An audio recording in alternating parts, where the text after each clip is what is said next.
Good morning, guys. Welcome back to the channel. It's a beautiful Saturday morning. We're at it again. What have we got for you this time? Triumph Daytona 675 triple, model year 2009. Purchased from a salvage auction. It's had an accident, smashed up, doesn't run, hasn't even got a battery, has got a key. I've applied for the V5 logbook or title if you're in America. So let's show you around. Let's see what's all smashed up. Let's get it taken apart and probably see if we can get it running first. So come with me, guys.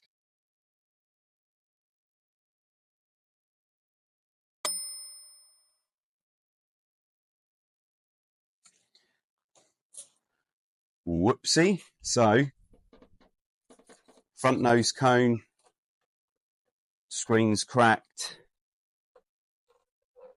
headlights had it, front mudguard looks okay, carbon fibre, nice, side fairing gone, yeah, let's push the brackets in, nothing too untoward here, so definitely needs this side fairing, definitely needs a nose cone, definitely needs a headlight, bracket here, holding the speedo on that, you can see. Got the key, no power, no battery. Yeah, we know it needs this bit. Aftermarket indicator, which has been knocked off anyway. This fairing's all scratched up.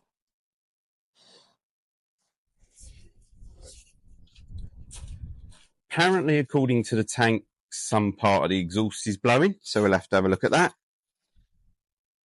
I'm pretty confident this rider is okay because, well, you can read.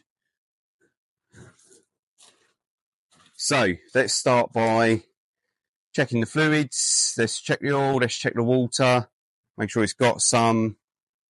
Let's throw a battery on it and see what happens, guys, okay? See what the mileage is and stuff.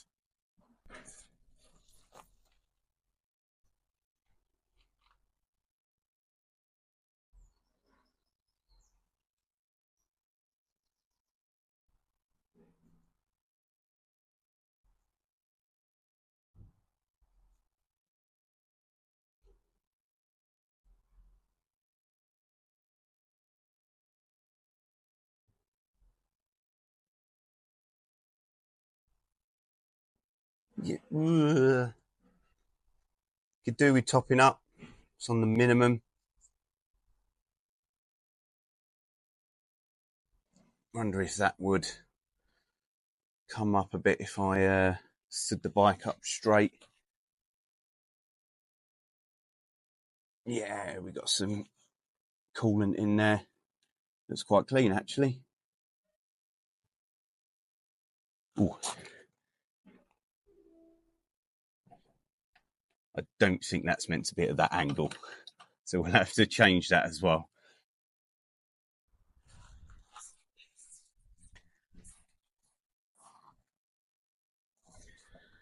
Right, guys, just before we put the battery in, I noticed, sorry, camera's wobbling around, I've got a little bit of oxidization here. So patches top tip for you guys. Battery's already out of this bike. Somebody's already taken it out. If you've got really bad oxidization, especially if you're looking at a car battery, you've got round terminals over the post, you don't want to break anything. So a little bit of neat baking soda, not baking soda mixed with water around the battery terminals. And that will neutralize the sulfuric acid which is built up around the terminals.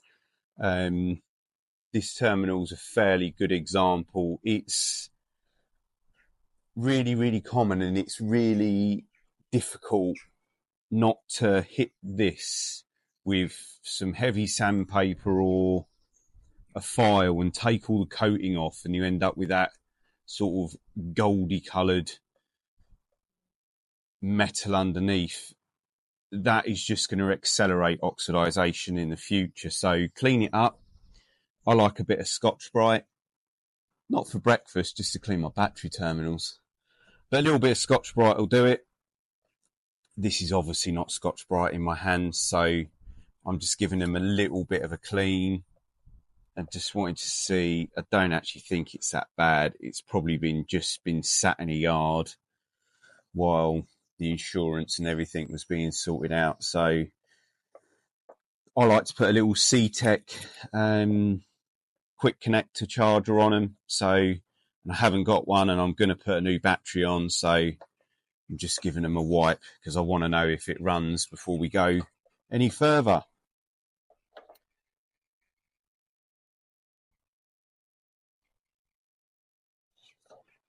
Right, where's that new battery?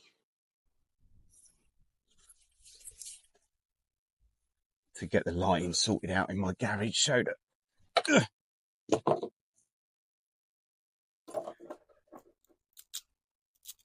we can do some of this on the bench instead of on the outside the front door. Some new terminals, captive nuts, and a nice new battery. Right, let's plonk it in.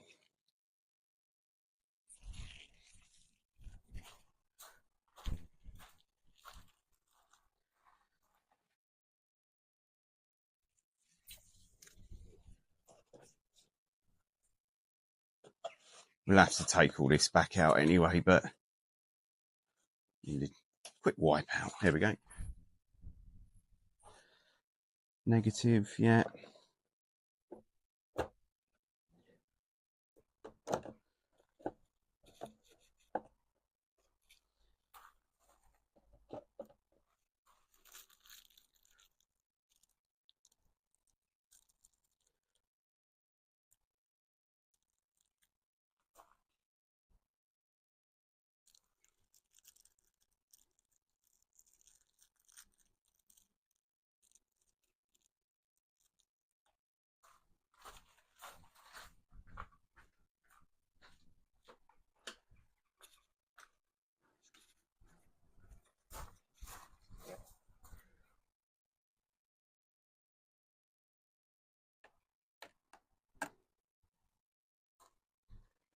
Another top tip for you guys, when you're doing up battery terminals,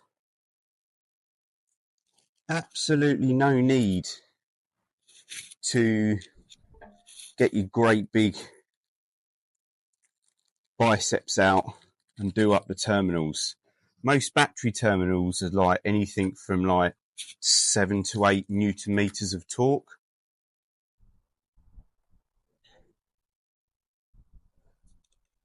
And especially if you're looking at a battery that's got round terminals, what's going on here?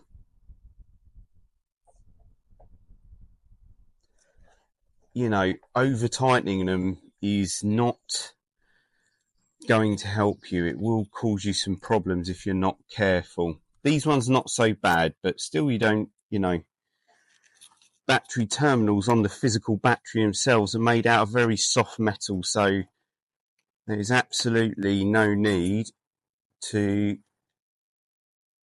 just nip them up. And that will do. Little rubber strap missing across there. Need to find one of those. Right, see if she fires up. Right. Contact.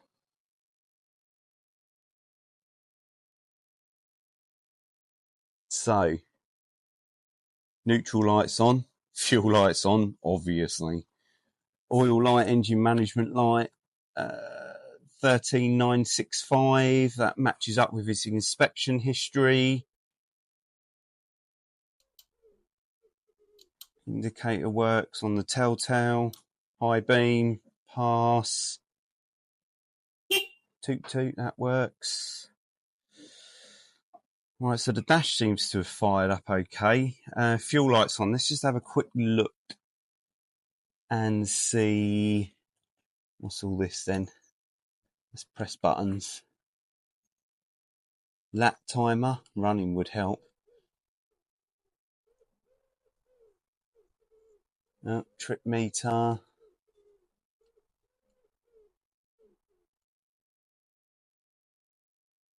So only a fuel light is there. Maybe a fuel gauge pops up when it's running. I don't know. Let's have a look. Let's have a quick look in the tank.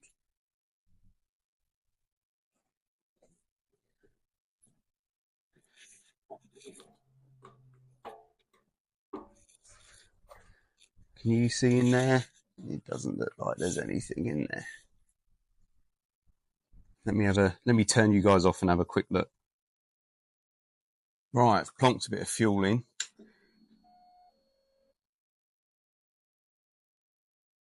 Yeah, that sounds a lot better. So we're in neutral.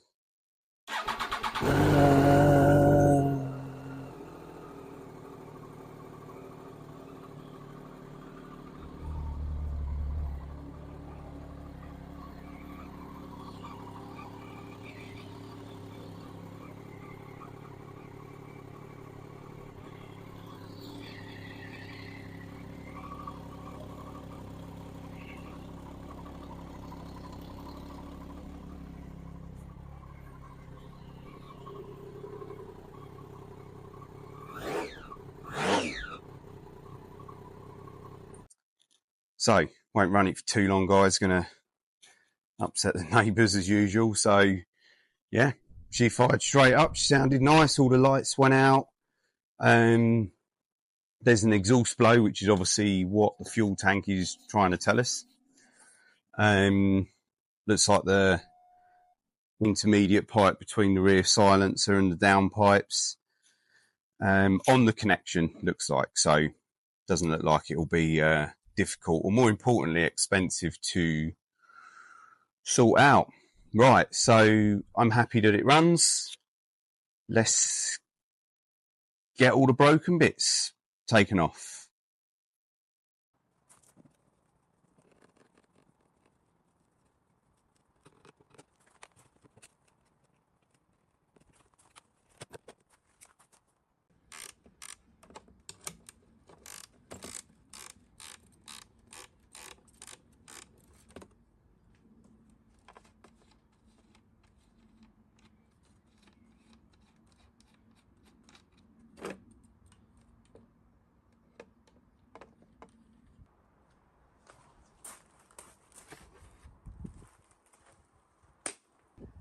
That's the screen off. So, oh,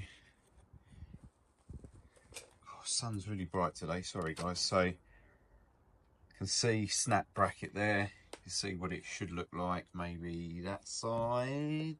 No, too bright. So, get the rest of the front fairing off. We've got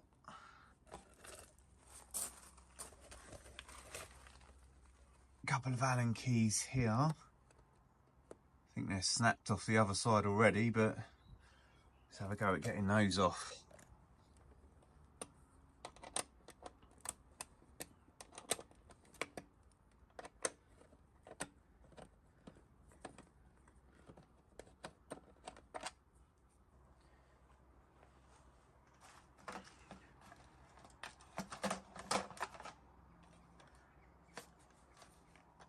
I have to remove that inner trim because you can bet your bottom dollar that that little grille with the Triumph badge does not come with it, unless I'm lucky enough to find a used nose cone in black, maybe.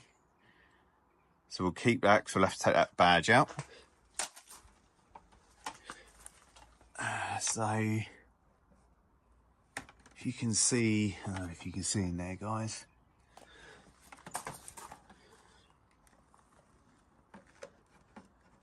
Something else, a little trim, if you guys can just see it down there.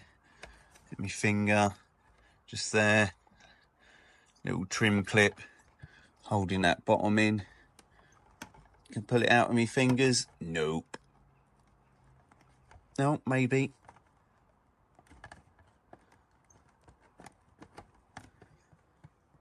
No, let's get the right tool for the job.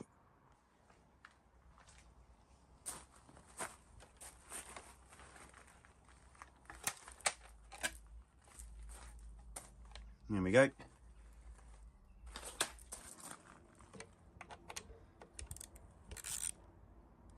So this broken back bracket here seems to be held on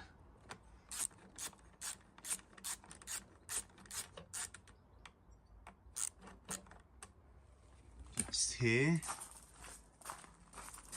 and then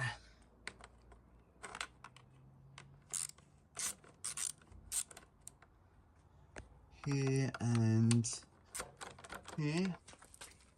One of the bolts was holding, let's get a better shot here, the headlight in. The rest are all broken. Single connector holding it in.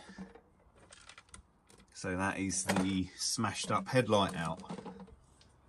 So, headlight off. So headlights off, guys. I had 4 bolts holding this on. And looks like there's a single connector in there. That's out. So that's the speedo. This bracket is scrapped, it's broken, so you're gonna have to take the speedo off of here. That just pops off that bracket. Happy days. So guys, that's both sides of the broken fairing off. Headlight off, nose cone off, speedo bracket off. Haven't got the gear lever off yet, can do that later, but I did want to start with a good degrease, good clean up. It's a bit minging, probably an understatement, so let's start by giving it a good wash and a good clean up. Before I do that, I'm going to go and have a cup of coffee and get some bits ordered up, see what I can get hold of. Don't forget to smash that subscribe button, guys. Drop us a comment, hit the like button. It's all free of charge to do, including hitting subscribe, and it really helps the channel out.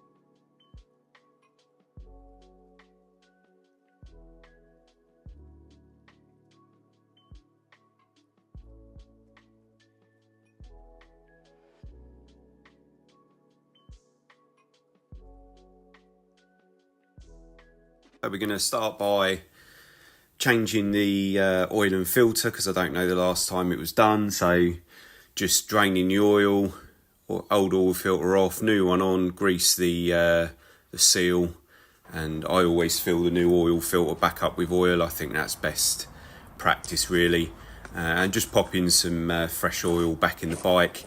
And I won't attempt to run it up until the time comes, because I need to get the radiator off now. And have a little look at the radiator and see what's going on there.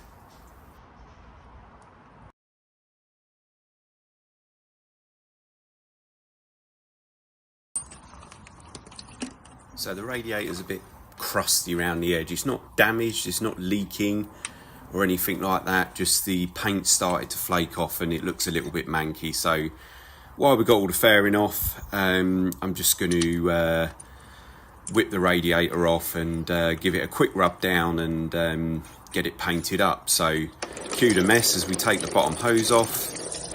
There it goes. Coolant looks nice, in nice condition, but obviously we'll put some fresh stuff in once the radiator's all painted up.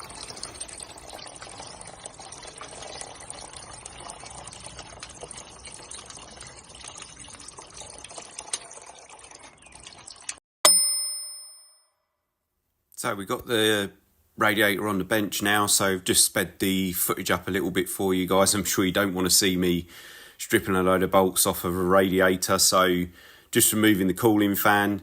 And as you can see, it's just a bit manky around the edges. It wasn't leaking, it's not damaged or anything like that. So Just removing the clips there that hold the bolts for the coolant fan, or sorry, I've got the captive nuts in for the coolant fan, and just whip the rad cap off and just going over it, giving it a scrape off and a little bit of a rub down everywhere, and just get some of that manky old flaky paint off, and then I'll whiz it outside and give it a quick primer and a quick coat of some satin black or something like that.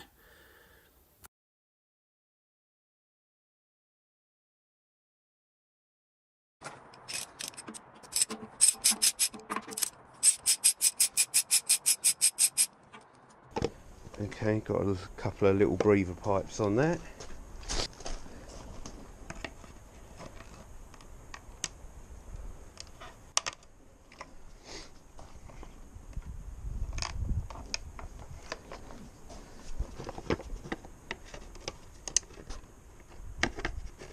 Excuse me if I've just blocked the camera view.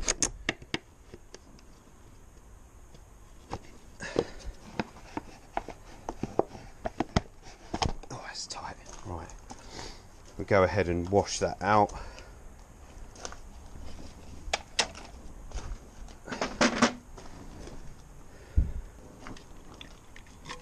So if we just try and lift the pipe, hopefully you can see.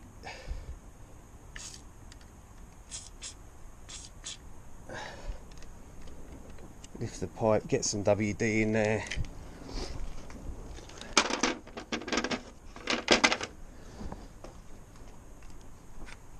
There we go. So we'll just change the plugs. So see if we can just get these plugs off. 1, 2, 3. Give the coil packs a little twist. Hopefully they don't break off, and then see if I twist and pull. No.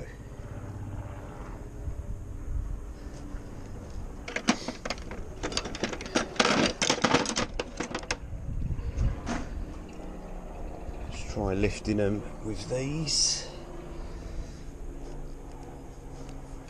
Don't really want to be levering off of anything. Everything looks good. So just in case, let's put it.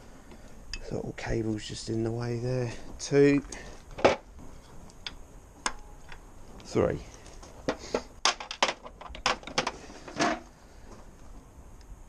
Nice and dry down in the plug holes. I don't know if you guys can see that.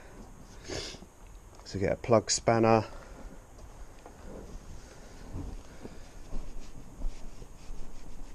It's all a bit minging. I might get a bit of cleaner on here in a second. Let's get that out of the way.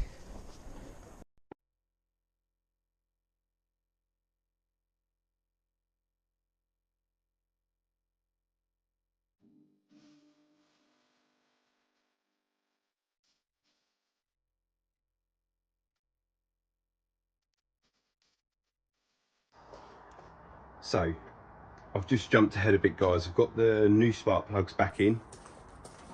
They don't need gapping or anything. Okay, so these are the old ones. So new set of NGK plugs in there.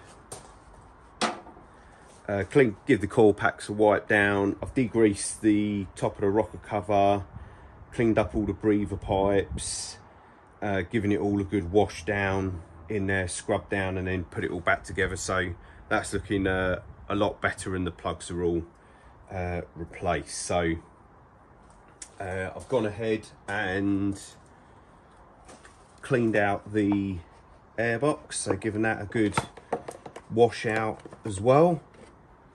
So we can pop this back on.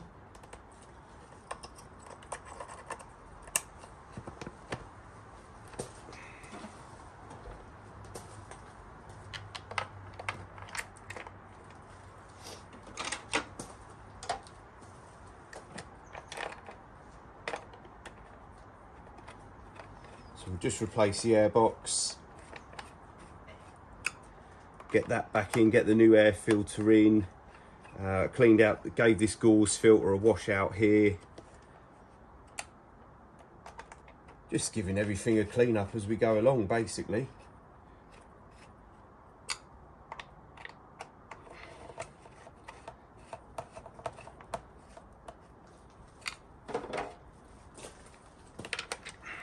Now, a top tip for me would be, when you are replacing spark plugs, obviously replace them like for like, whatever the manufacturer's spec is, but also make sure that the boxes aren't damaged.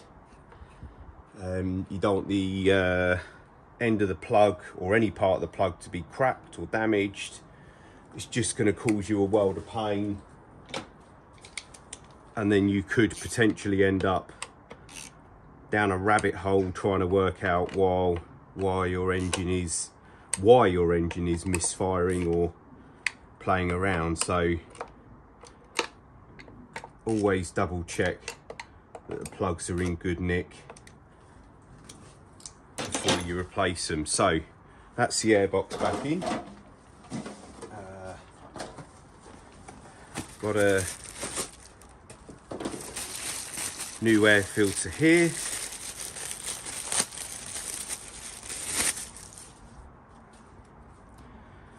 So that's going to go in, not that way, Dino.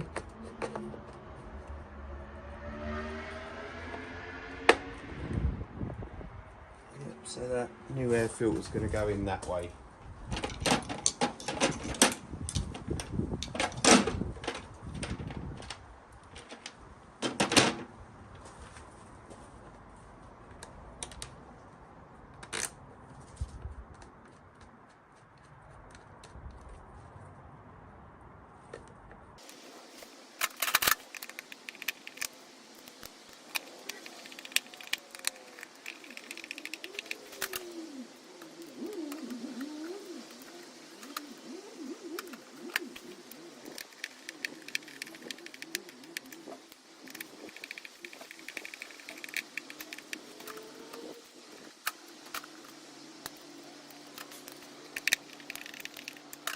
So that's the new air filter in.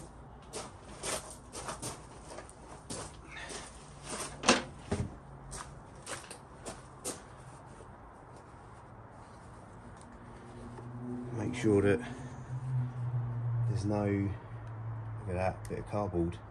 Oops, where's that come from?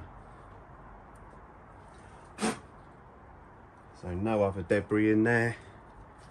So we can pop the top back on.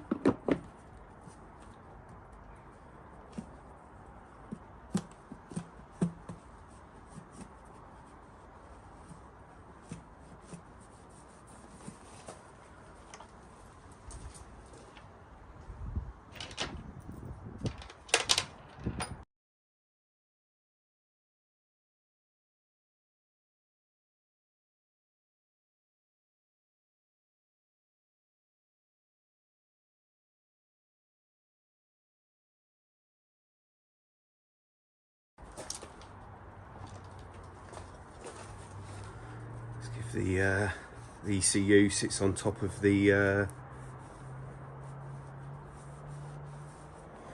airbox, so, and it's obviously covered in grime because everything appears to be covered in grime.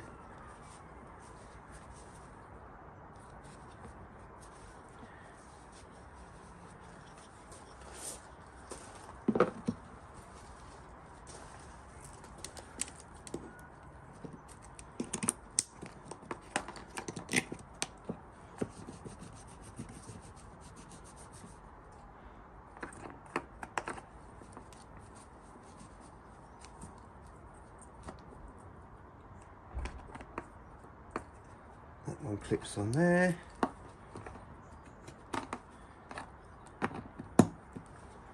Sensor there.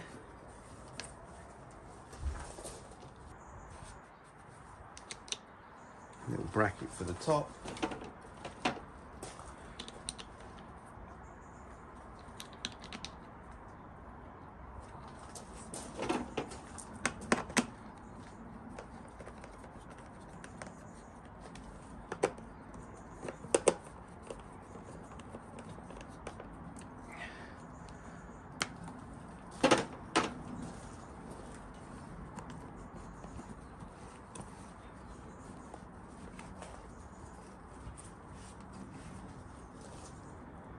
Beautiful. Air filter, spark plugs changed, bit of cleaning done.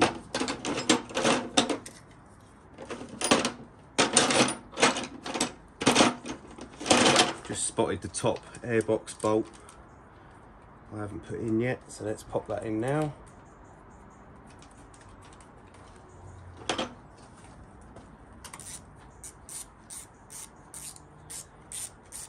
So we're going to stick the rad back on next, guys, fill it with coolant.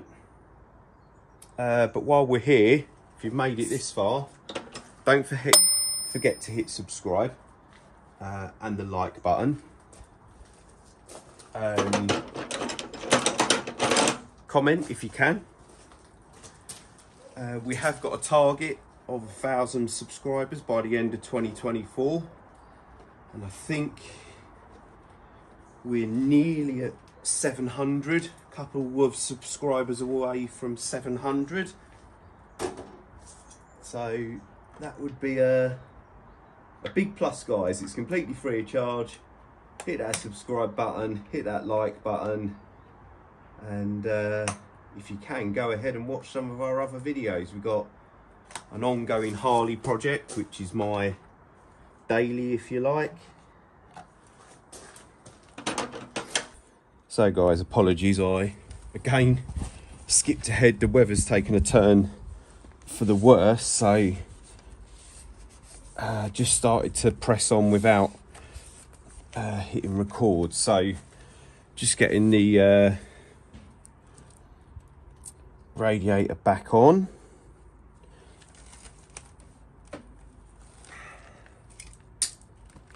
Trying to work out where all the clips for the hoses and everything came from. Always my favourite job.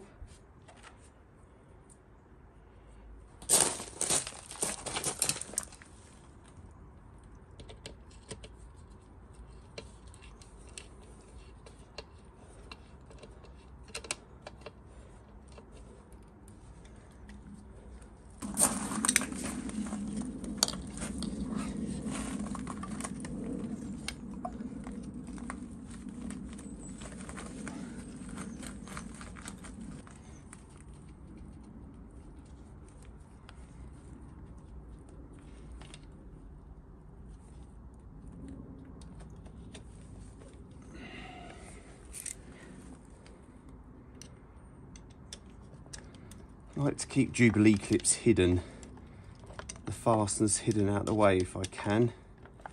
And these don't appear to be particularly nice ones either.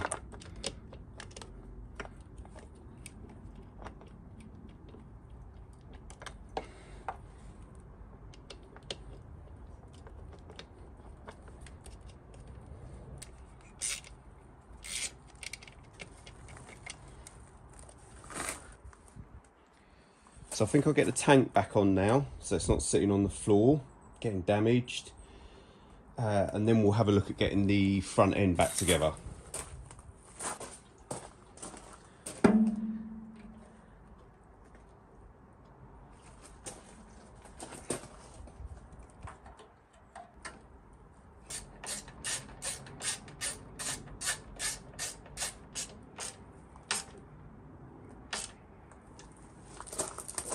And then that should, yeah, pivot on there.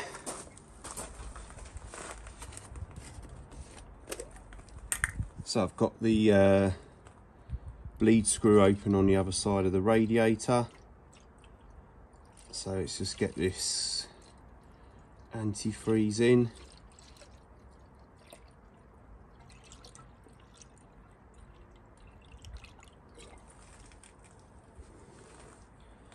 Make sure nothing's leaking.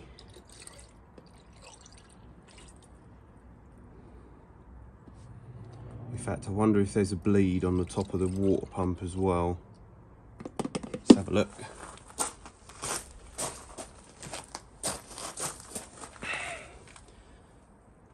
This isn't pure water, by the way, it's just transparent antifreeze, which seems a bit weird, really.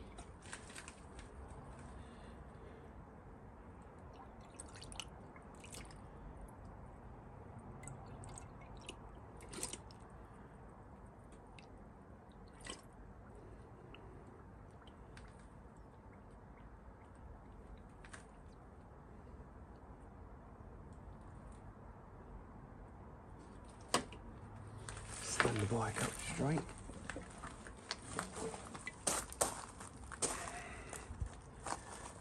There it goes, that gurgled a load through. Let's move you guys a bit closer.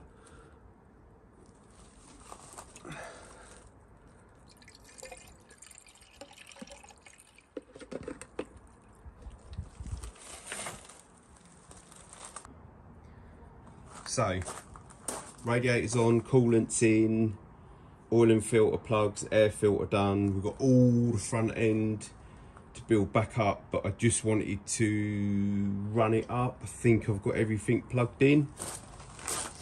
So let's see if she will still start. Everything's loose.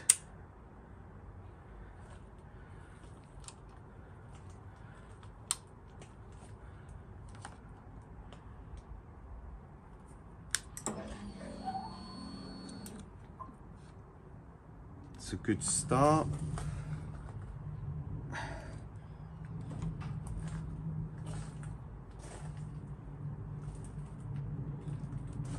It's in neutral. That's on.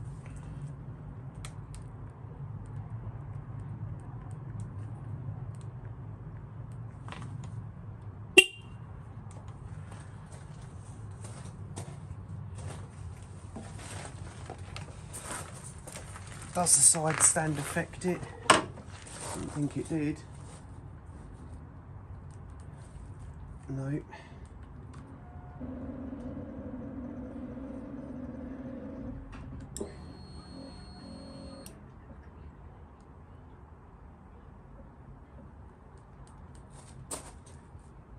Nothing. What have I got unplugged? Right. Let's try again. I think I've sussed it.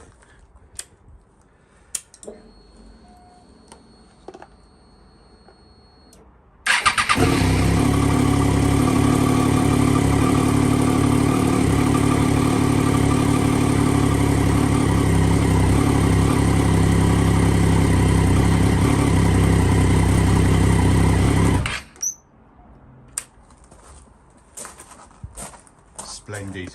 Let me show you guys what it was. It threw me for a minute. So it's always got a C-Tech charger on it. I've got to pack up now, the weather's gone crappy. But I just want to run it up and get the coolant bled through, get it up to temperature, get those tank bolts in. That's a lie. Find those tank bolts and put them in. I couldn't work out what it was. Battery voltage was good. 13.2. It's always got a C-Tech charger on it. I quickly went through the side stand switch. That was okay. The problem was this. I didn't even know it had one. It's got a tilt sensor. This is all unbolted because of the accident, so that was hanging down there. You see it's got up written on it. I've just quickly cable tied it back into place, and as you just heard, it fired straight back into life. So happy days. I'm going to run it somewhere where the neighbours can't hear it, which is just up the road a little bit, which makes it sound I'm going to ride it like it is. I'm not. I'm just going to push it around the corner basically to a quiet space and run it up, because Sunday afternoon I don't want a bike running on the driveway. So let's go get that done.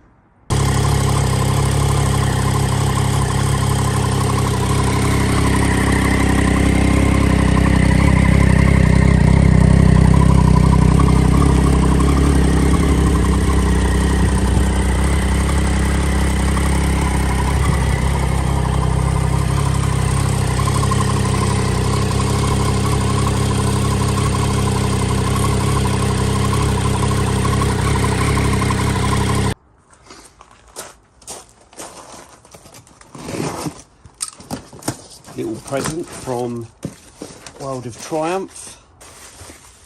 Invoice. Keep all of those so that we can let you guys see how much it's cost to get it back on the road. Had a bit of trouble getting one of these. Couldn't find a used one anywhere. Ended up getting one from World of Triumph, which effectively is just like buying from a Triumph main dealer, I suppose. So this is the new bracket for the speedo housing, so I think we'll get that on now.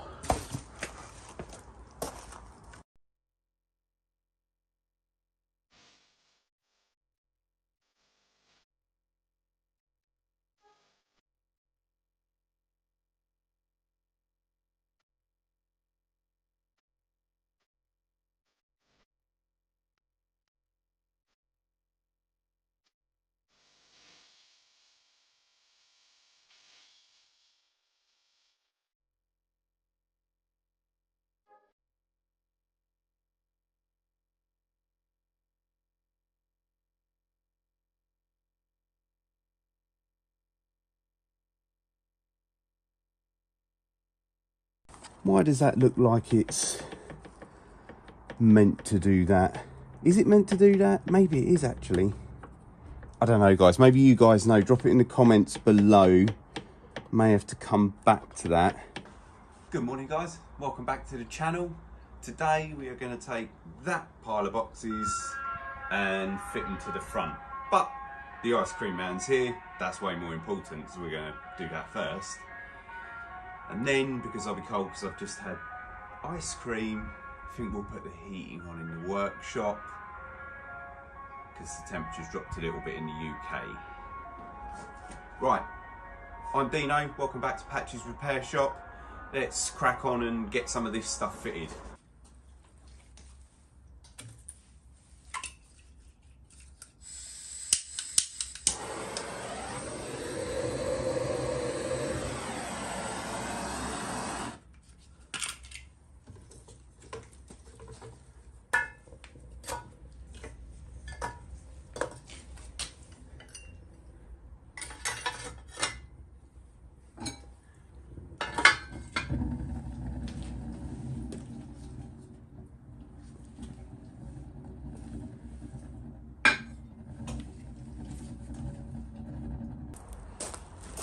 Let's have a little look and see what we've got here.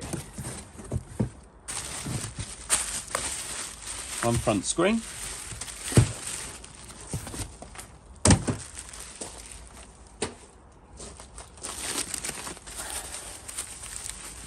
One new mirror.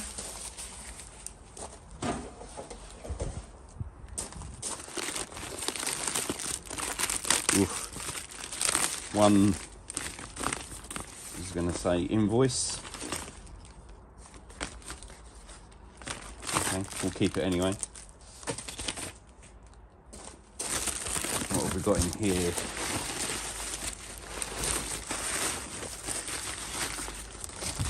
Most important. 11th of May. Speed limit in Regent's Park is 20 miles an hour. Be careful.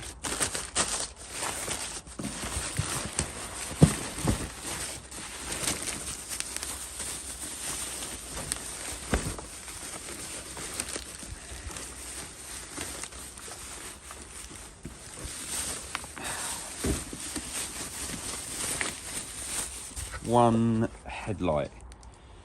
I got a lot of these parts from a place that builds Triumph race bikes. So fairing headlight, the bent gear lever, all came off of, you know, new bikes basically.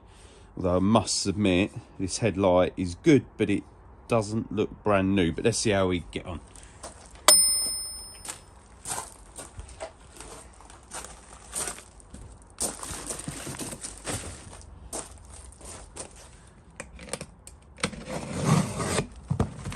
Should be a front nose cone, which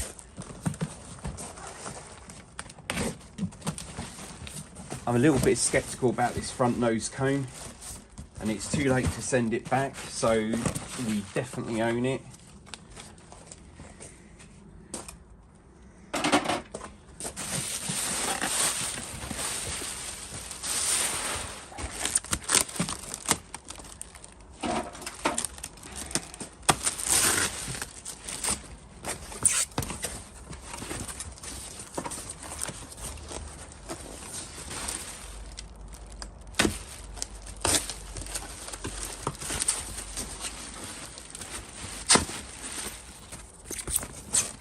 Okay, I think we're all right. I think we are okay.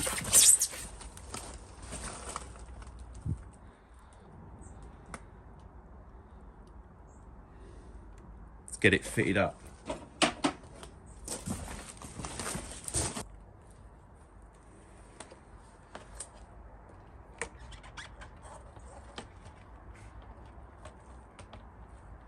So there's a couple of rubber mounting lugs, they locate in there. There's some holes in this new bracket which we replaced in part 2. Don't forget your upside down inside out sensor. That tricked us last time, if you remember. And we've got some captive bolts in here. So rubber bits in there, that goes on there, plugs around this side, show you in a minute.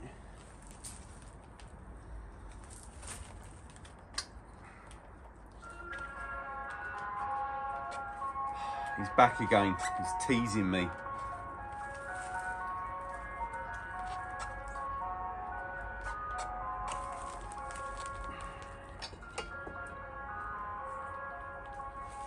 Okay, let's find some of the bolts.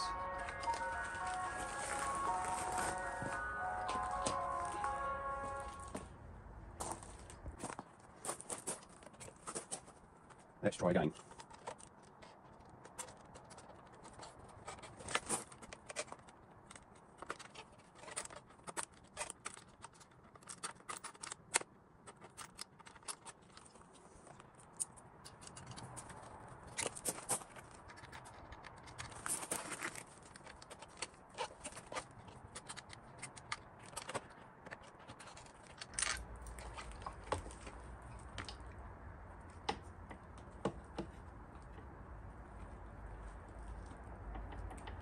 I think that bolt might be loose on that dampener. We better have a look at that.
Why is this fighting me, guys?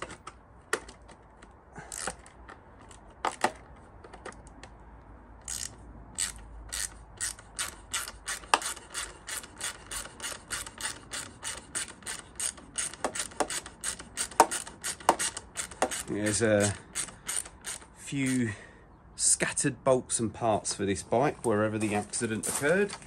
Somewhere on a curbside.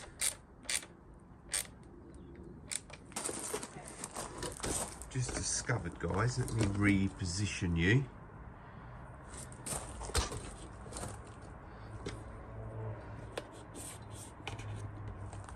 The steering damper top bolt, if I give that a wiggle, is loose, I hope.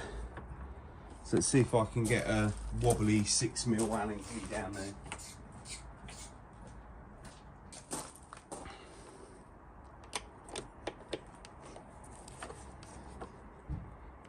Oh no.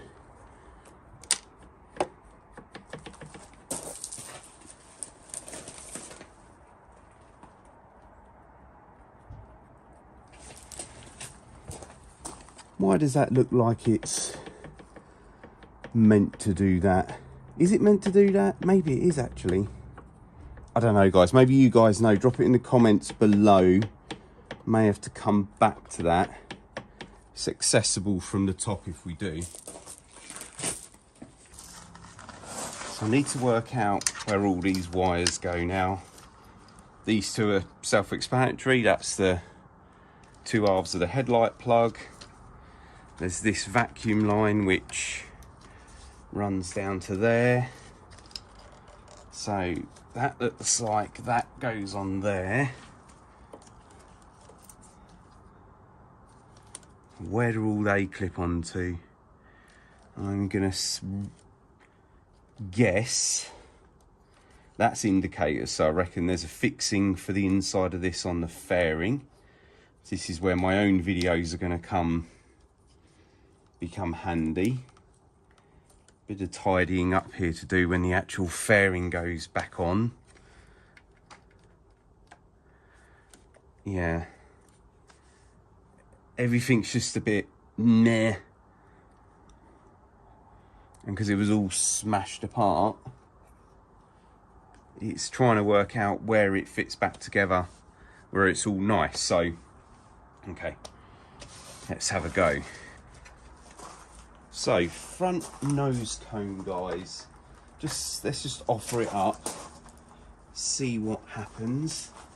Okay,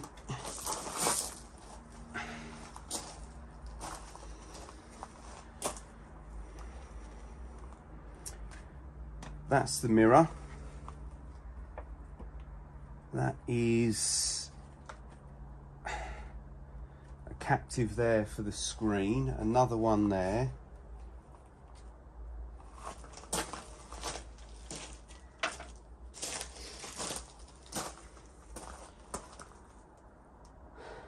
So here's the thing, does the screen go on first? Right, this is the old fairing. It's got a Triumph grille here, and that obviously used to go there.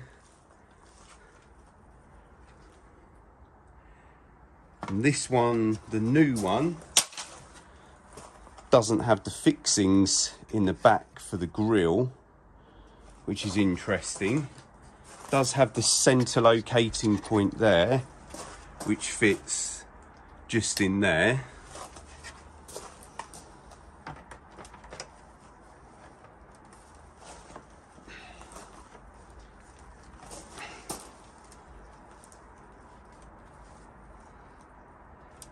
I don't know, does that bother me like that? Let's move you guys around so that you can see. I don't think that bothers me like that with the grille. Bit of a boy racer chicken wire grille now. Definitely too old for that.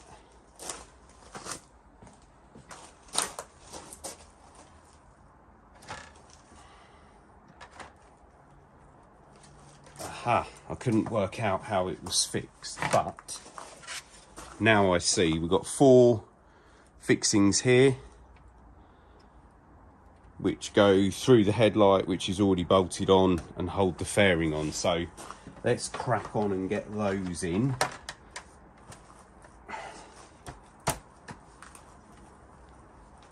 And see how it all lines up.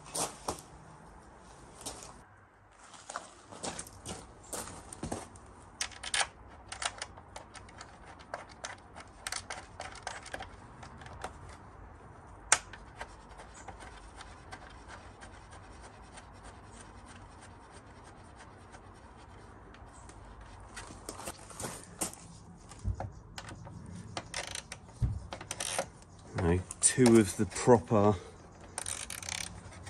bolts have become fatalities of the accident.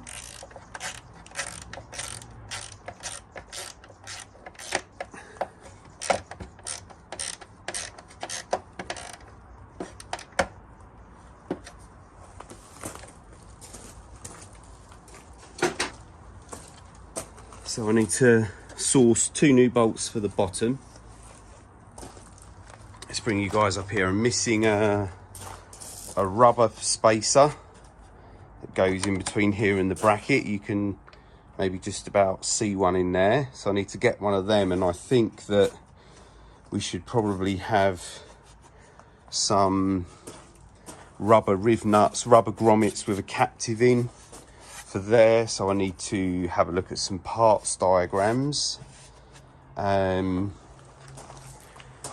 probably also work out the screen probably goes in between those two, doesn't it? So I need to have a look at that as well, and probably some nice screen bolts. Let's have a quick look at that. Right, my new screen, guys, and I'm sure you're all screaming at me as I was fitting the nose cone, doesn't fit this front part here where it should have that Triumph trim, and it doesn't. So I wonder if the company who makes this non-genuine nose cone sells a different front screen. So I'm going to contact them, order a couple of these rubber grommets up and screen bolts as well. That's a slight problem, but it's not a big one. It's definitely looking better though.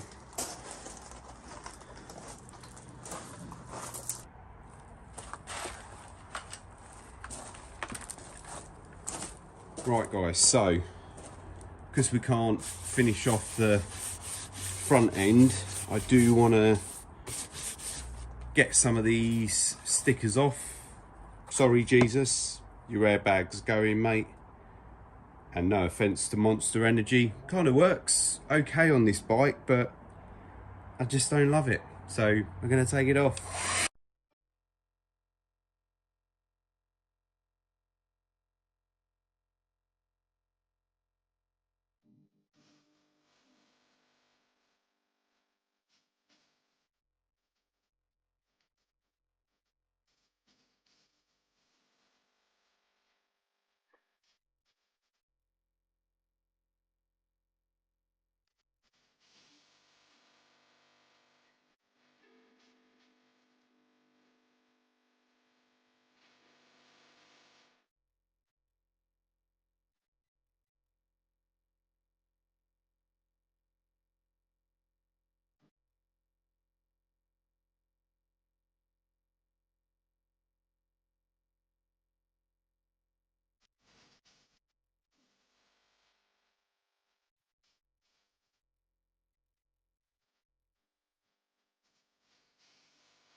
Well, that brought back memories of taking sign writing off of window vans for my dad for a bit of pocket money.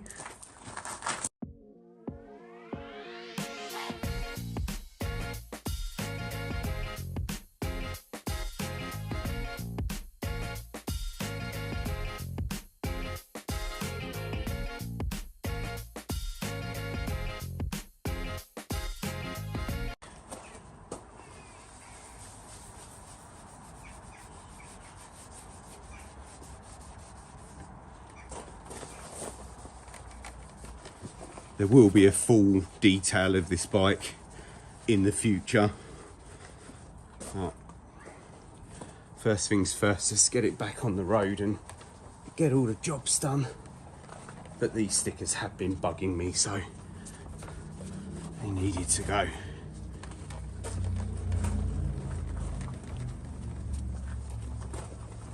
Bit of regular G3 compound to try and get some of the marks out.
Well, there's some scratches in there, it needs a machine on it, but I think they'll come out, and that looks a million times better.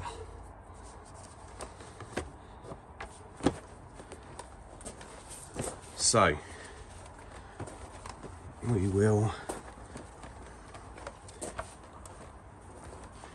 call that a win, even if the nose cone is not. Now onto the tank.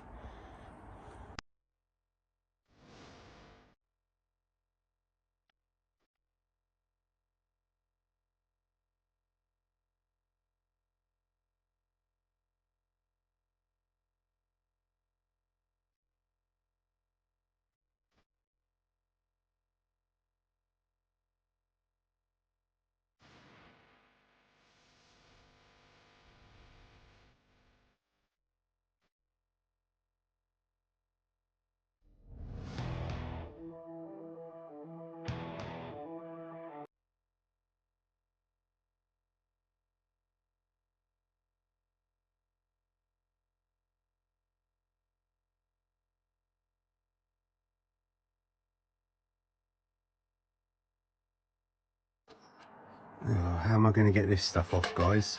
Because this ain't working. Soaked it all in WD-40. I wonder if that'll help a bit.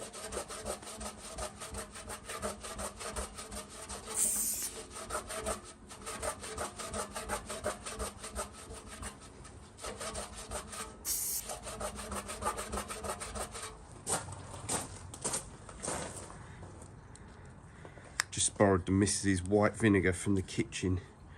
Let's give this a go. Oh, fish and chip time.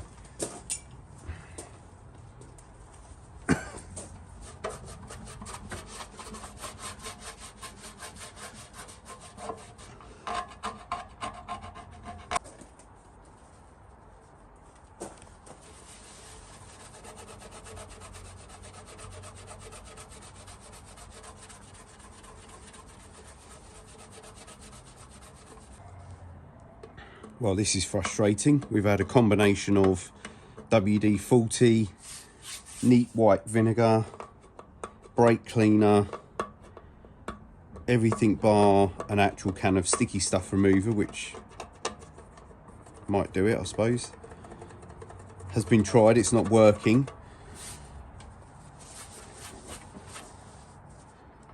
Frustrating. Let's see if I can get those marks out of the dash panel instead.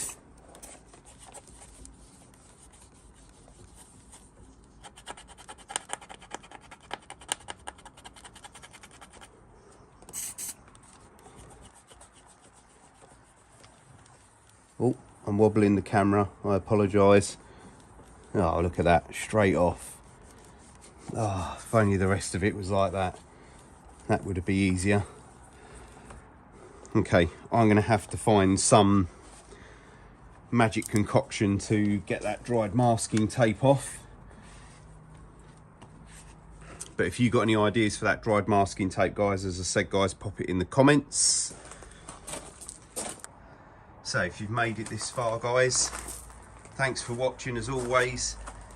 Hit subscribe, hit like, drop us a comment, and we will be back next week. Finalising this front end and probably maybe starting to strip some bits off the rear end just for cleaning purposes. So cheers guys, thanks for watching. This could be a really, really bad idea, guys, but let's see what happens. Hello guys, welcome back. I'm Dino, this is Patch's Repair Shop. Weather in the UK is terrible today. I can see the tripod blowing around as we speak. What we're going to do today is crack on with the Triumph 675 rebuild. We're going to get the new screen on, so that's arrived. Hopefully it's the right one this time. Got new rubbers for the mirrors, got new captive nuts for the screen. Going to attempt a couple of things that you guys suggested in the previous video regarding getting the masking tape that's been on the tank too long off.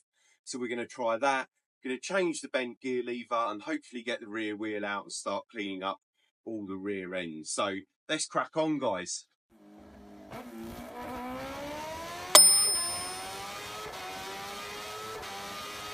Let's start with a little bit of unboxing, shall we, guys? So let's have a look here. Here we've got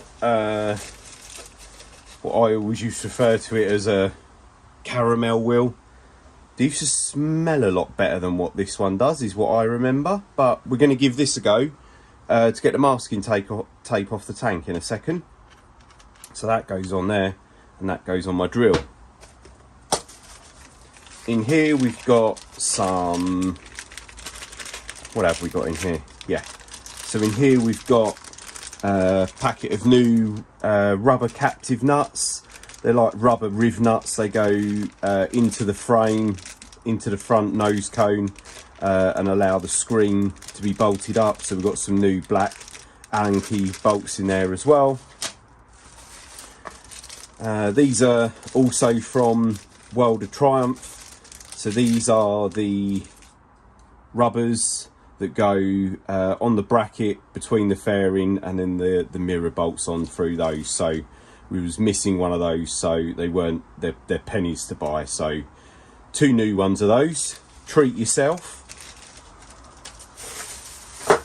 We got the new front screen, which as you can see I haven't undone it yet. It could also be wrong. The last one we bought, if you watched the previous video, is the wrong screen. So let's have a look here. Yeah, this one looks a lot better. I don't know if that is a heavy black tint that you got. I can't really see through that, not that it really matters, but yeah, let's see if a black screen is going to be the right thing here on a black bike or whether it's going to look too much. So when it's fitted, you guys let me know. This could be a really, really bad idea, guys, but let's see what happens.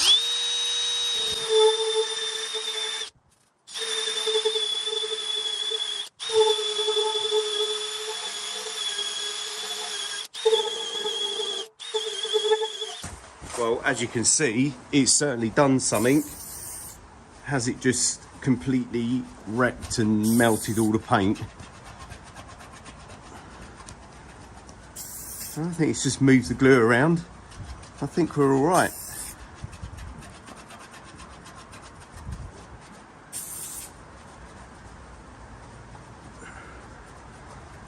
Well, that made very light work of it, guys. I'm just going to hit it with a bit of compound. There's a couple of little marks in there.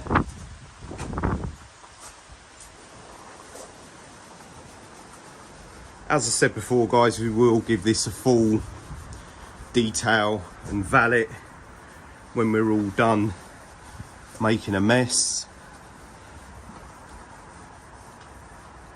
But while we're here, guys, and we're giving this a polish, massive thanks to everybody who's been watching the videos and subscribing over the past couple of weeks. We have got a target to hit 1,000 subscribers by 31st of December 2024.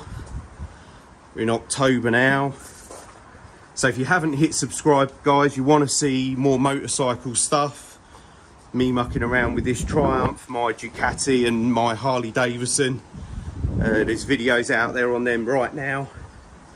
Hit subscribe, hit like, comment if you can. It's all completely free of charge and it really, really helps us out, guys.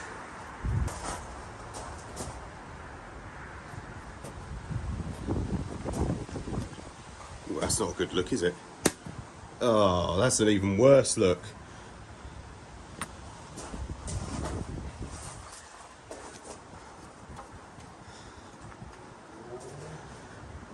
Got white auto gleam polish on my jeans in a place where you don't want white auto gleam polish.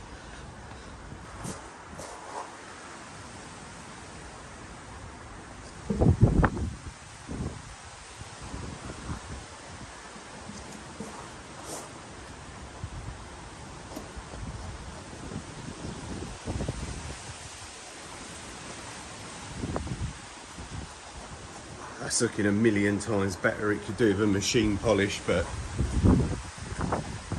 that's been bugging me. So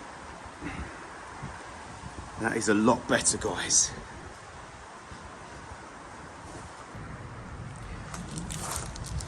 Right, so let's start by getting these new rubbers in. You can see we've got one here already. Let's just check they're the right ones. Looks good to me. So let's put some new ones in since we've got them.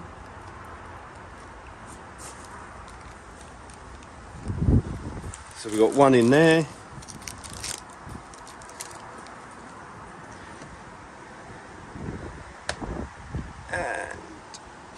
One in there, and the mirrors can bolt through there. Now we've also got these guys, as I just previously showed you on the bench. So these are a little rubber riv nut or captive nut, whatever way you want to look at it, but they squash up, hold everything in place, and more importantly hold the screen. Now I think that these go, yeah, so these go basically here, and I might be able to get these top ones, but I'm definitely not going to be able to get these ones. Oh, I might be able to.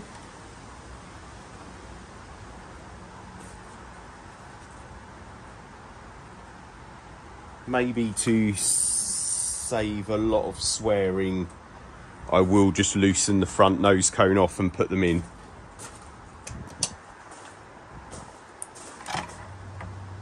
That was easy. Oh, it's windy. Right, so one in there, we've got one in there, and then we've got one in there. Let's take the bolt out. And then we've got some nice black Allen key bolts with some nylon washers to hold it all down. So another one in there. And I reckon we'll put the screen on first, guys. So just off the camera, guys, I've just loosely put the screen in place, and this one fits, so that's all good.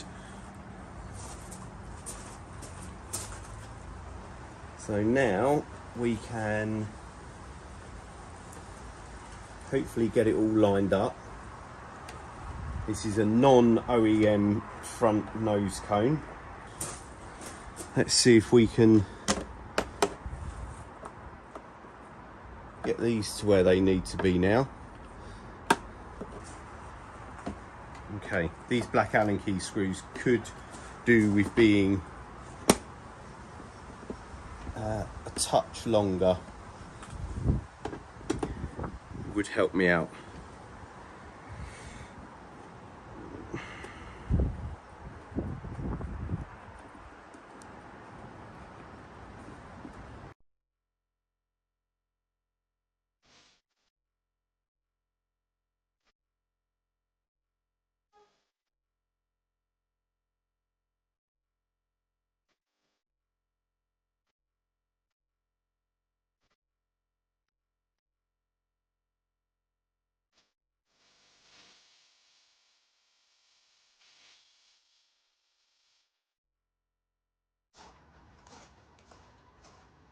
So mirrors now, they're a captive M6 bolt in the mirror, 2 M6 lock nuts, there's like a gasket on here,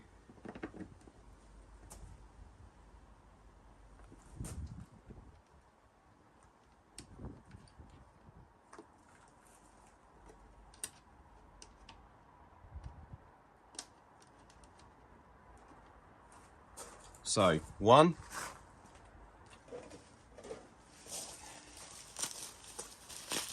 got the other one here. Let's hope I bought the right side.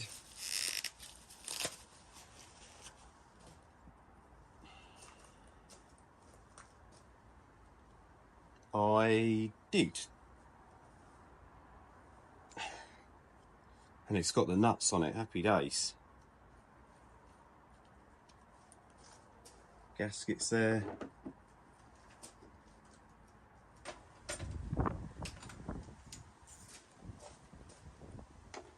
So let's nip these mirrors up.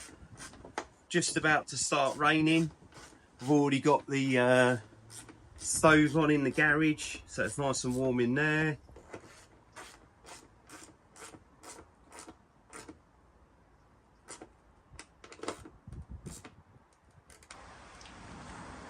It's raining now, guys. I've got these little thumb Phillips screwdrivers. I've had them for years. Thought they'd be just a job for this, but they're a bit short, aren't they? Let me get the right thing.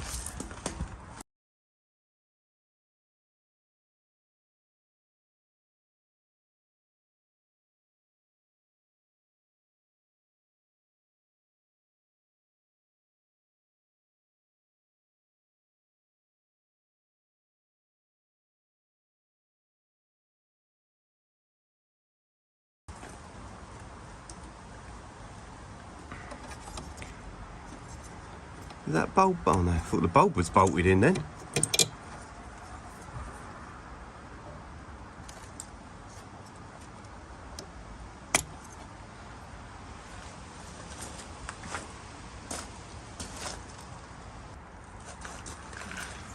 The old bulb does not look blown, so this is a new one. Let's pop this in, see what happens. Pop you guys around here so you can tell me what happens.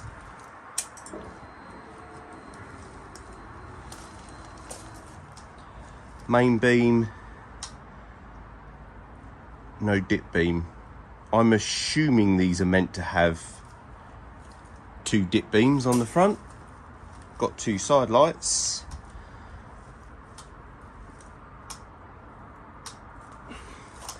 Is that one just meant to be main beam and that one meant to be dip beam? You guys let me know in the comments section.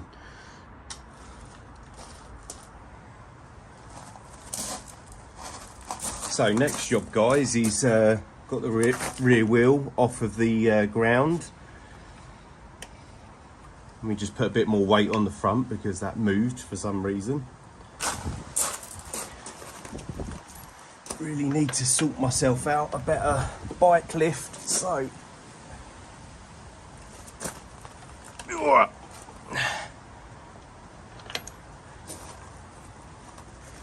captive on the other side. I just want to take it off. I want to give everything a good degrease. Get some clean grease on the rear spindle. And I think take the green stripe off the wheel, don't you?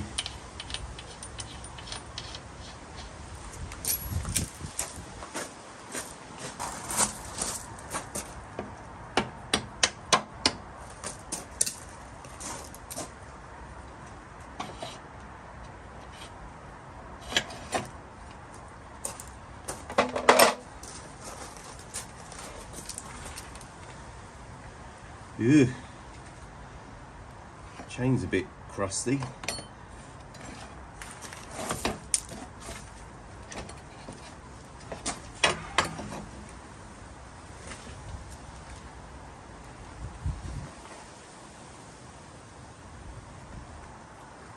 Couple of spacers from either side of the wheel.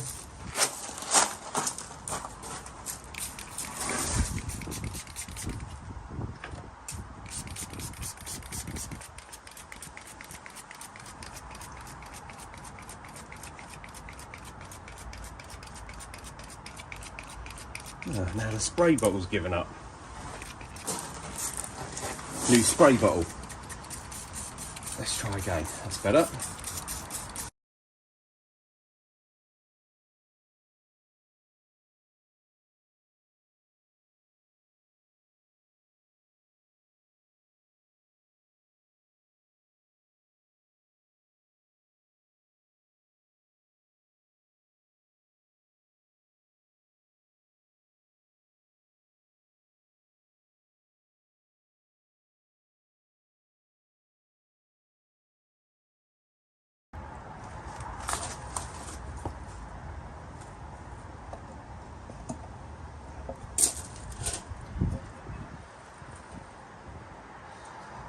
Yuck. Can feel the chain lube on it. That is the cush drive.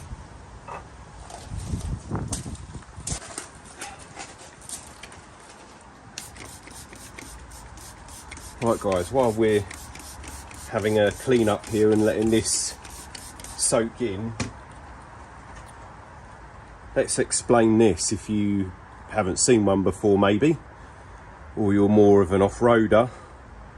This is a cush drive and they're just rubber blocks and they fit in here, and basically what you could say is that this is the inner part of the cush drive hub, and bolted to the socket is the outer part of the cush drive hub, and the rubber sits between the two. The reason that we have a cush drive is to eliminate the forces that you put onto the drivetrain as you accelerate and brake or change gear, anything like that, okay? Because if you don't have that, what you're going to have is excessive fatigue on all the metal drivetrain components. So you put a cush drive in there to, as it says on the tin, cushion it, okay? Not all bikes have a cush drive, so if you've got a motocross bike or an endurance bike maybe, or something like that, then a lot of those don't have a cush drive. A, because they need to make it lighter, and B, because the rear wheel is going to slip in the mud anyway, and that will take the forces that you get from the engine pulses as you accelerate.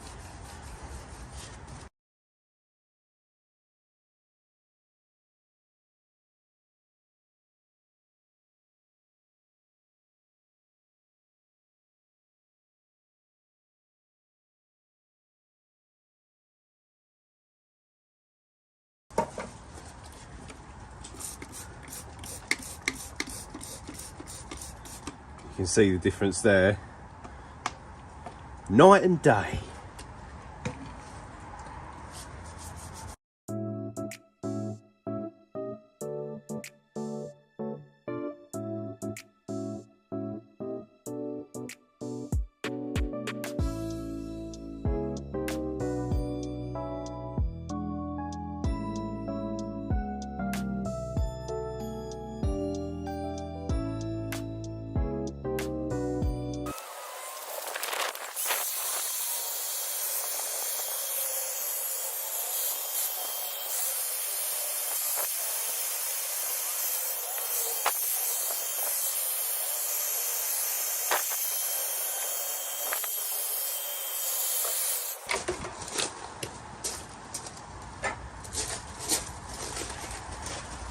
Right, it's starting to rain guys, so I'm going to get this cleaned up, get it back on.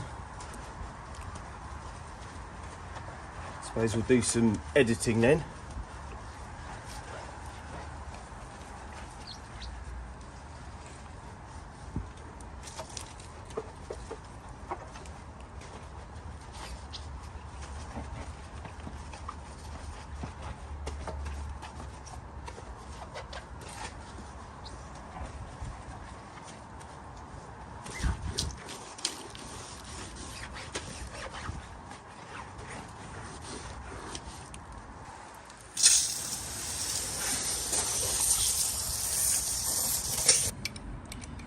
Right guys, I've got to change this bent gear lever for obvious reasons. I've got one already.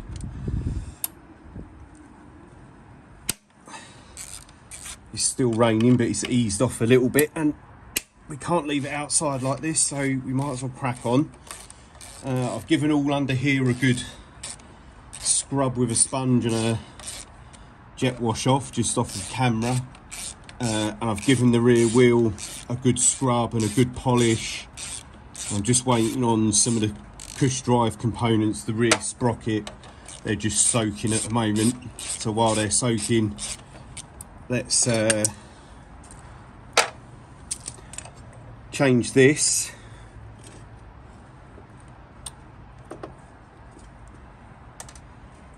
Little spring on there, and then a little joint there, so that's obviously bent.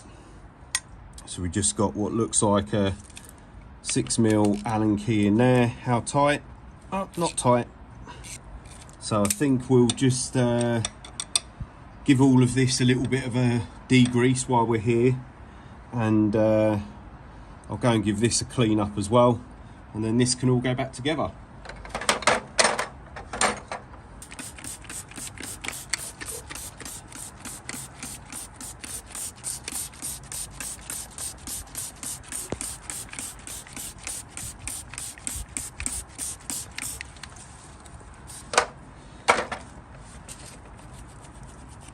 Best mate's toothbrush always works wonders. Wonder if that goes right round the swing arm, or whether that will just pop out, because if it pops out it'll be a lot easier to clean.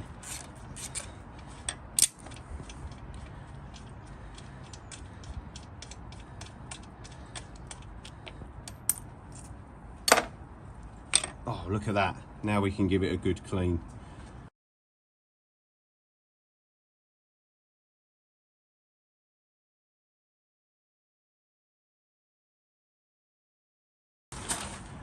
I've had a good clean up. It's all a bit minging, but we're probably going to end up with a new chain and sprocket, so it will all be coming off again, but it's a lot better for the minute anyway.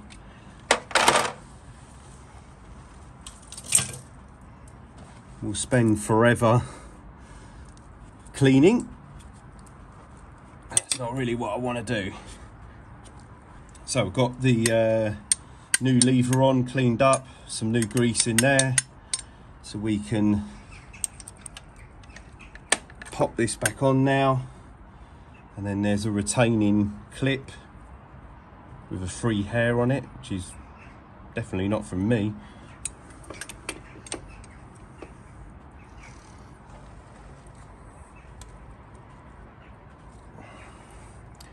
What that does is, let me see if I can show you guys better.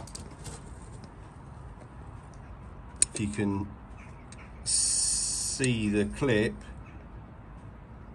just there, so that slots that way behind the ball joint and stops the outer part of this joint from popping off. And then if you can see it, worst filming ever, that clips over there and holds it in place.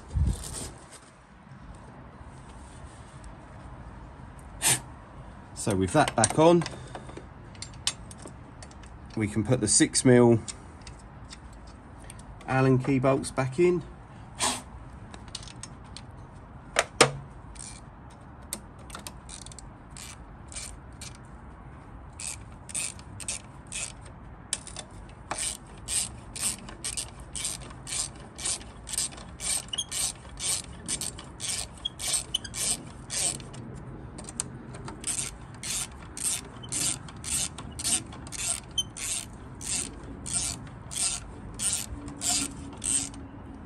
Go and get the torque setting for those.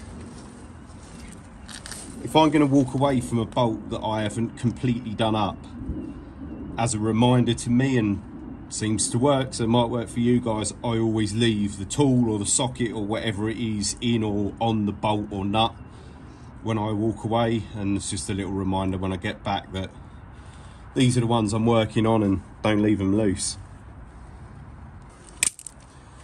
24 Newton meters according to the book, which is not very tight.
Forgot to put the spacer in.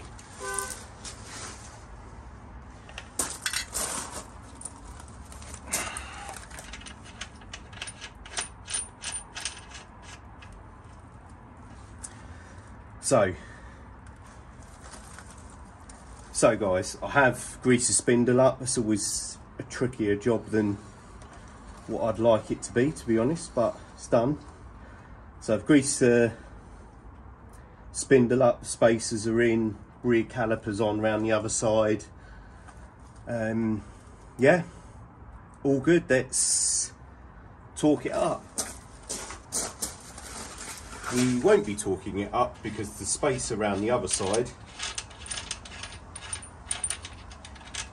the aluminium block, this one on the other side, is round the wrong way.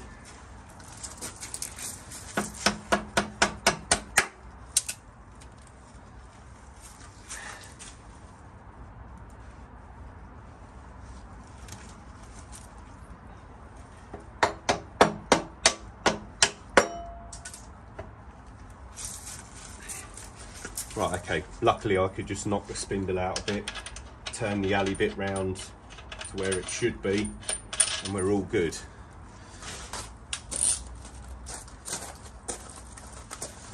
(110 Newton meters, or 4 dugger-duggers, whatever occurs first.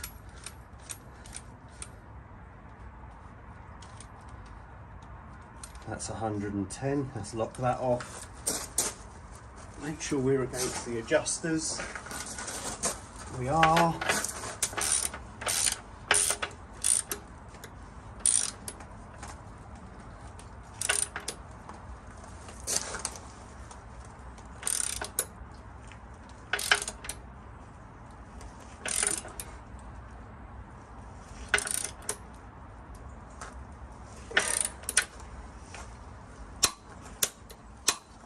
There we go.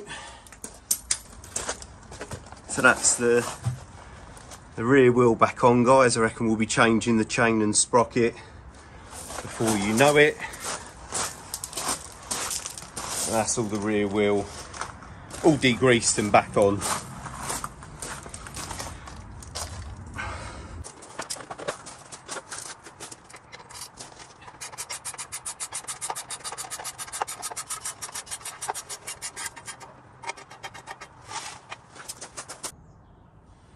So guys, we're going to do the chain and sprocket today.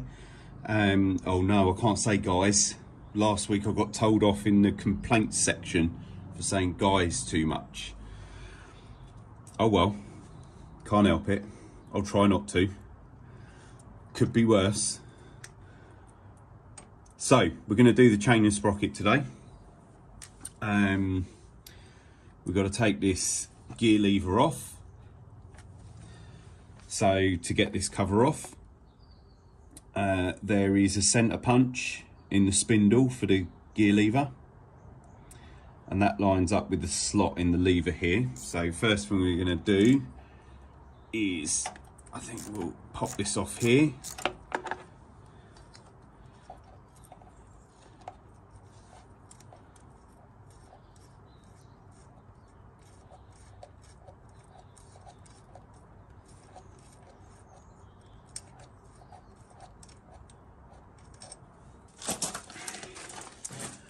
Don't want to lever against anything to get that joint off, so a pair of pliers like this will pop them off nicely. There we go.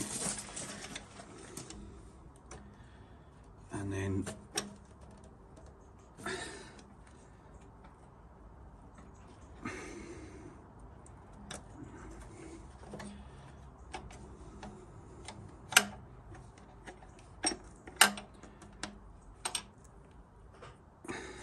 there we go. So now we've got 2 8mm to get this plastic cover off. I am just going to pop the other end of this off because it's going to make life a bit easier.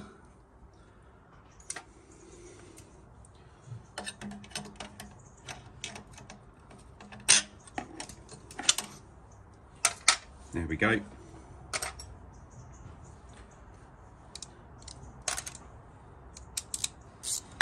So we got one there. one there. I expect this is going to be minging, and it's all going to need a good clean.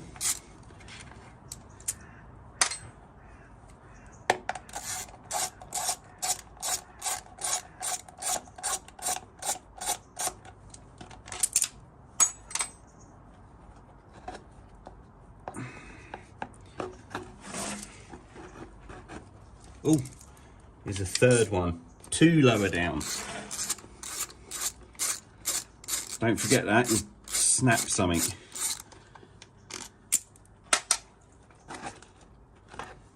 There we go, all nice and minging, just as we thought. It's been soaking in degreaser because in last week's video, when we removed the rear swing arm and greased all the bearings, we was getting some degreaser, and we did get the jet wash in there a little bit, but yeah, needs a bit more. So this, guys, obviously is the front sprocket. This is a rubber mounted one, okay, to remove any vibrations. Now, I don't know, it looks like a recipe for disaster to me. So I haven't ordered one of them. I've ordered a conventional one without the rubber damper in it. I don't know. You people let me know what you think. Oh, look at that. Got round it without saying the word guys.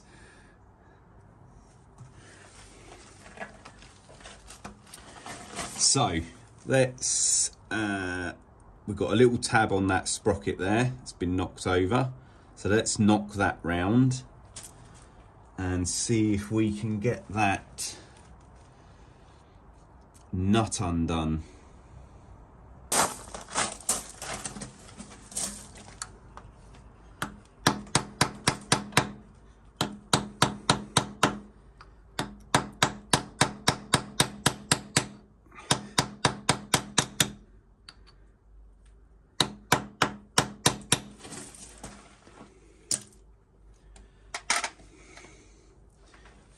Right, what size is that? This, guys, is a 36mm. So 36mm socket is what you need if you're going to do it. Probably easier to do it, not like me, but maybe pop it into gear, do it on the floor, get someone who can hold the brakes on and get that cracked off is probably the easier way to do this. I haven't done that.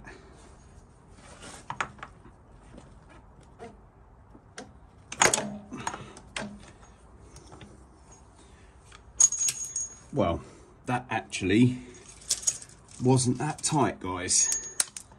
But you want a tip, do it on the floor, in gear, brakes on, maybe somebody sitting on the bike, just crack it off that way. Nut's a bit minging, so we'll clean that up.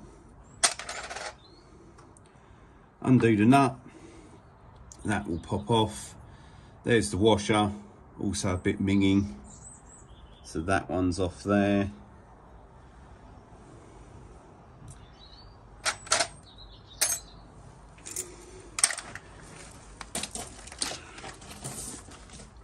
So, bought this off of Big Jeff. I'll pop a link below. Little bit heavier duty than what we have been using on this, because there's some areas that are particularly minging.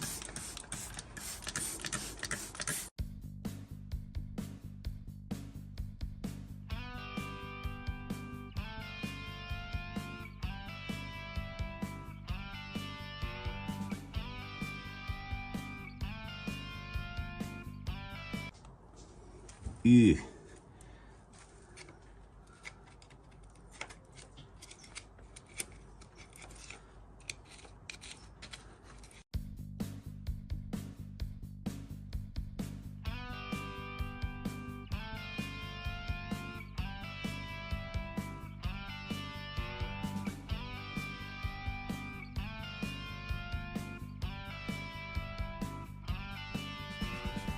Some folks born made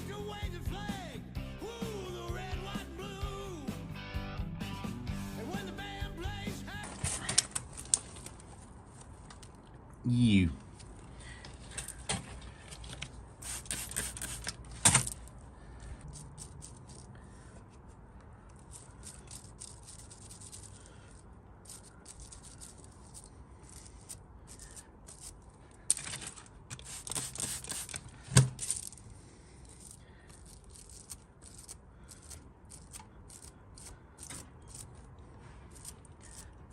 God, that is proper caked on there, whatever that is.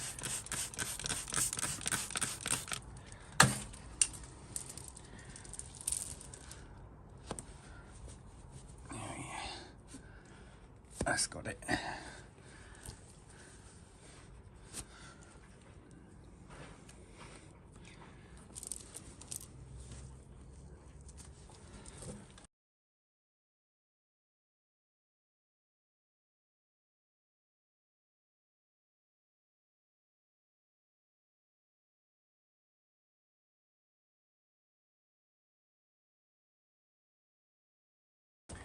Forgot to hit record, guys, but I just jet washed that all off again for the second time. So let's just try and dry it all off a bit. That's a lot better. Got rid of a load of the grime. Happy days. Oh, did I say guys again then? Blimey, I have the police around here, and I.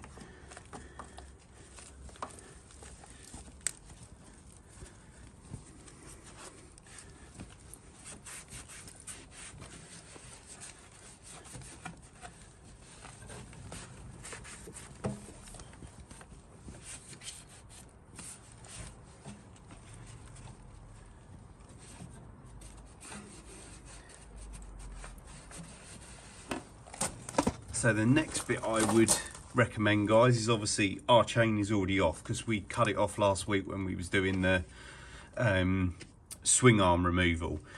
To get the rear sprocket off, because that wheel's going to move as soon as I try to undo those, I would recommend, again, when the bike's on the floor, maybe somebody sitting on it, just crack those what look like 14 mils off, so that when the wheel's off the bike, it'll be a little bit easier for you.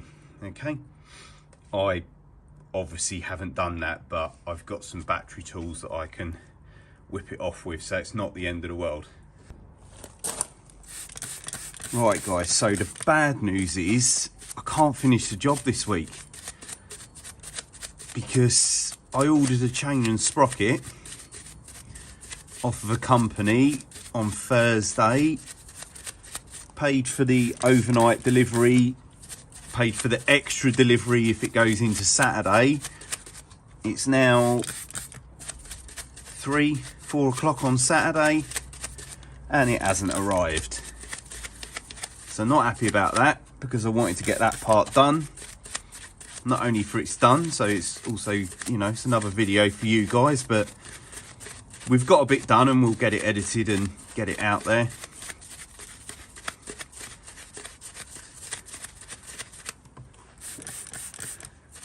I don't know how this can still need cleaning. It's been cleaned loads, but it does. And I've got my old mate Chris's jet wash, so a bit easier to get a load of the cleaning done.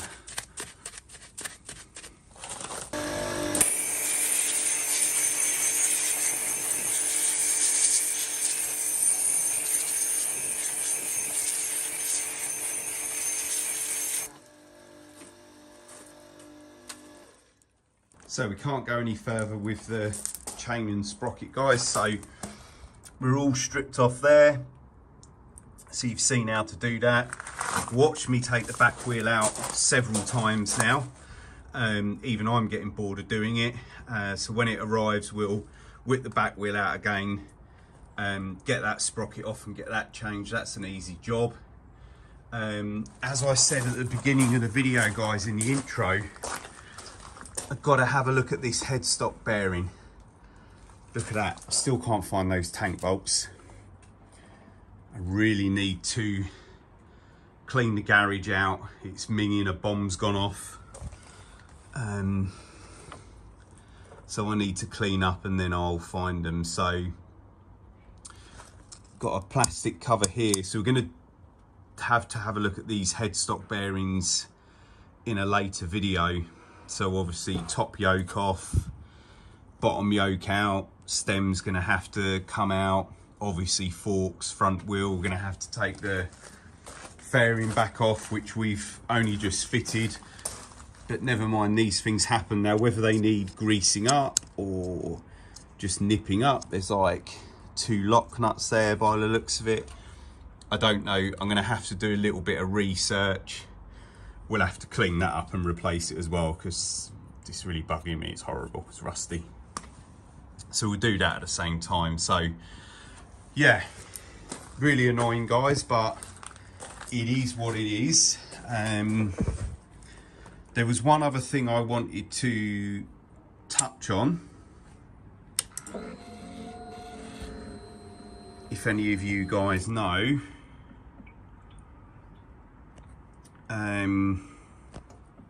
when she's running, just idling on choke, it reads 8 miles per hour. Now, is that something they do? Is that trying to tell me something? I don't know, guys. If you know, let me know in the comments below, please. What I want to do first, guys, is go through what I've got left to fit on in terms of plastics and fairings, and get some of these broken bits off. Camera's having a wobbly, 1 second.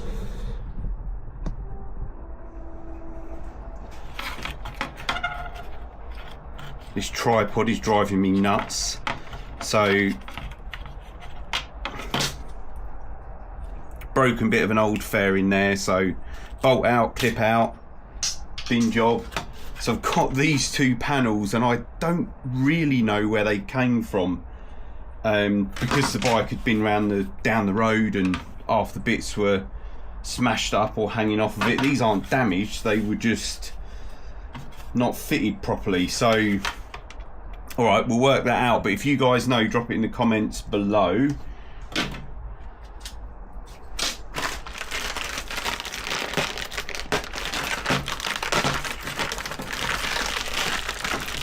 Standard set of front indicators that don't appear to have any wires in them.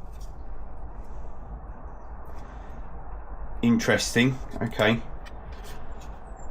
we have to take them apart and see what's going on there. In here we've got these are some nice well, I thought they were nice anyway, I don't know, we'll see how they look. These are some like carbon fibre panels that go on the edge of the tank, so they've got to be fitted.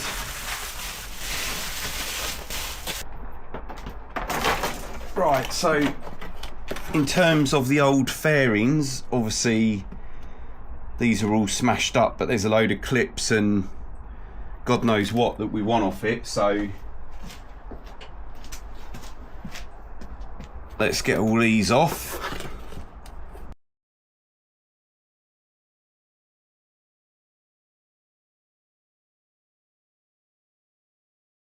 Right, at least that's separated to 2 halves. Let's see what clips are left on this panel.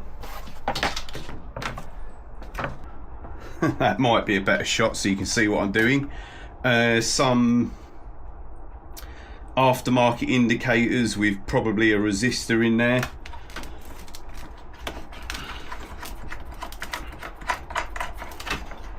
So let's see if we can, we'll just chop these out. I don't actually need, I mean, that indicator's smashed a bit, so we don't need to worry about that. Just about getting things like this off. Trim clips, another one here, things that we might need for the new fairings that are new second hand, so they might have all these bits on. More trim clips.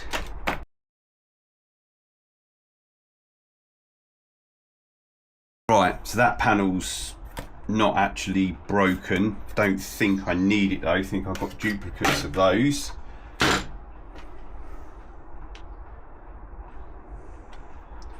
So that can be filed. Right, let's try not to scratch the new ones up. Let's lay something down. Mrs.'s favourite towels again. So these are pretty clean on the inside. They came from a place called Hinkley Triumph. I think, I don't know, but I think these guys stripped down 675s for the racetrack. So let's get some of these trim clips back in here. So they have a load of road going stuff left over. So it's already got the trim clip up there. It's got captive trim clip there. There's one there, that's already on it. I think there's meant to be one just up here, so we'll pop that on there. Indicator, let's have a look.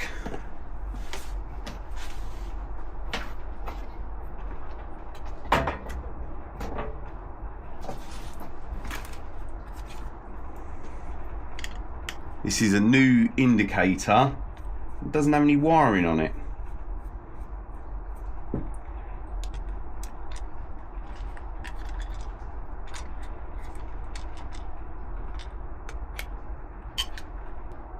Will the whole lot comes out, that'll do it.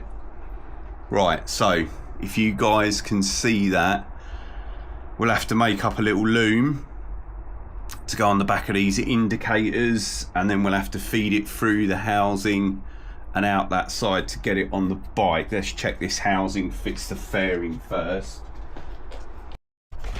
My little box of electrical bits, what we got? Some fuses. Can't even remember what's in here. Oh, back probes.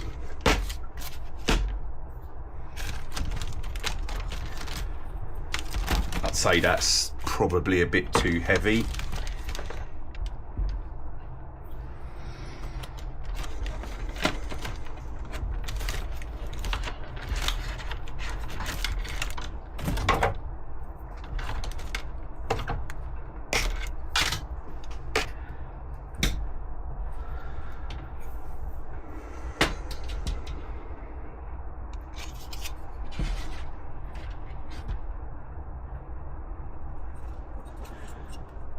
Right, so we've got some wire, way too much, so we'll obviously cut that down.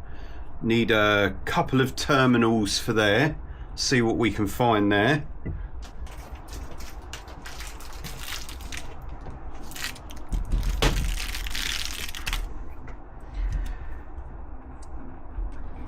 Right, found some crimps, so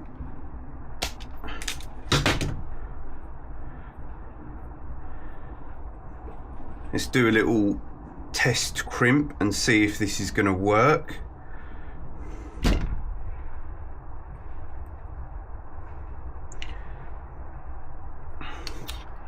Nice, that's got it. Can you guys see that? Hopefully that's got it nice. You should be able to really hang off of them.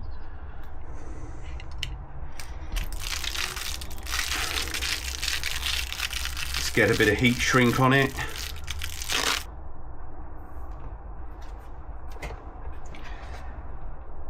So heat shrink, guys, a heat gun is always better than a naked flame.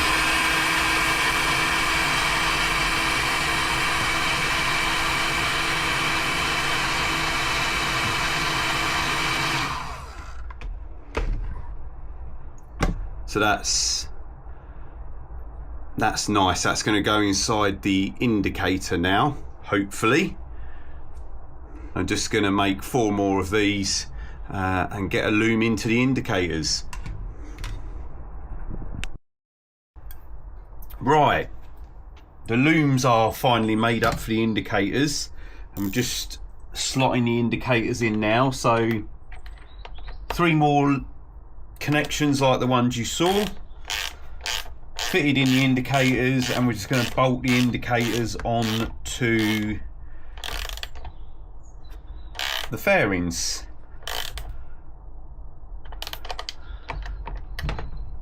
So that's one.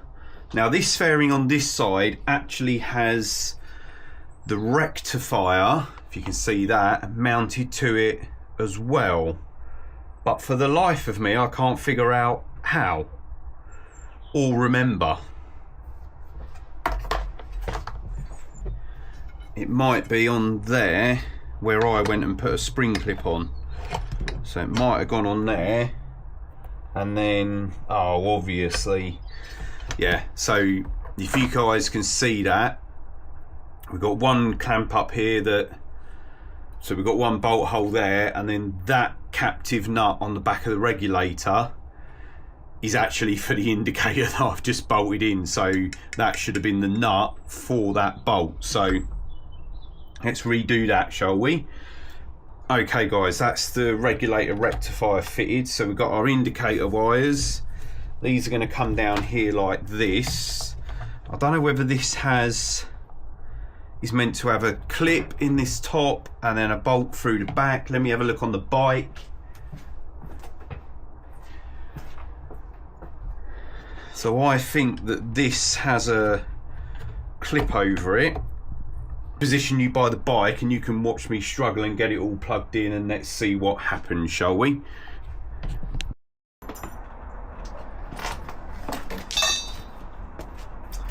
Right, I'm trying to work in the garage, guys, because it's horrible outside. It's pretty cold as well, actually. Let's get this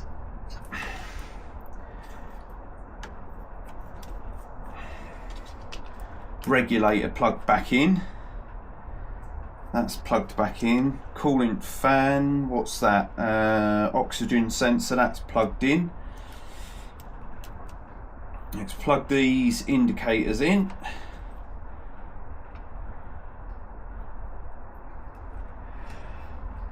Right, so with that lot all plugged in, right, so they're going to go through there. There's going to be a captive on there, and then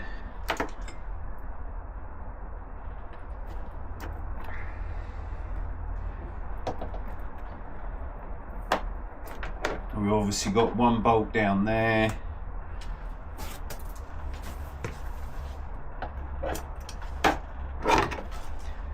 One down here.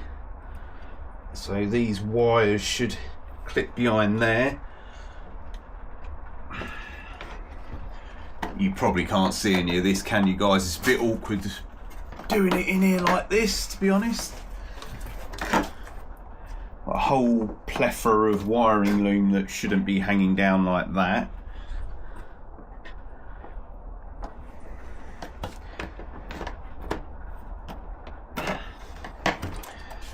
And I've got what looks like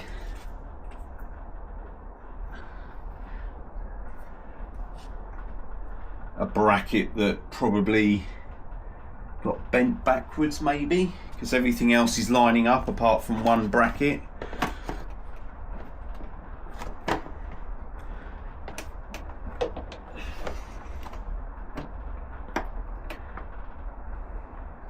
Right, just bring you back in, guys. So I've got a couple of bolts on it and just trying to get everything lined up nicely. Seems a little bit easier said than done at the moment, unless there's something I'm missing here.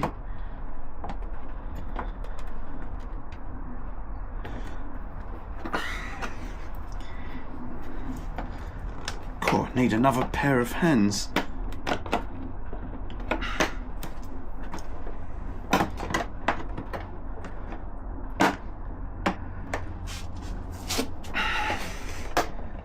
So I've got the nose cone bolts just cracked off a little bit at the moment, so I can just get everything lined up nicely.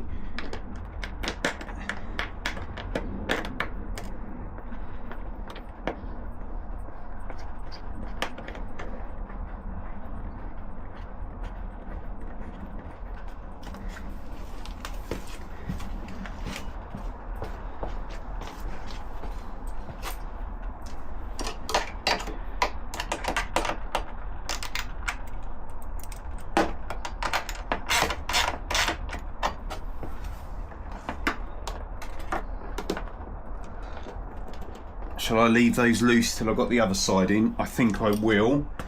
So one there, one there, one there. We've got some in the bottom, the plastic ones to put in, and there's this trim across the top to put in. There's a little clip under here which looks like a little plastic trim clip.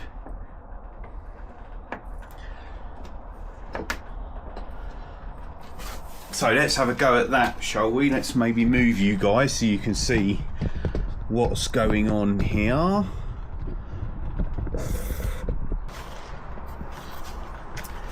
So I'm going to assume it is one of these trims that goes in here. I bet you guys knew that, didn't you? That speed clip there is the one I've just been struggling with at the top that I've just put a nut and bolt through. And then this is the one that came out of here.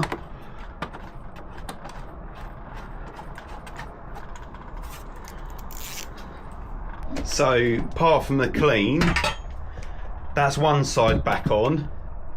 I'm just going to go ahead and put the other side on.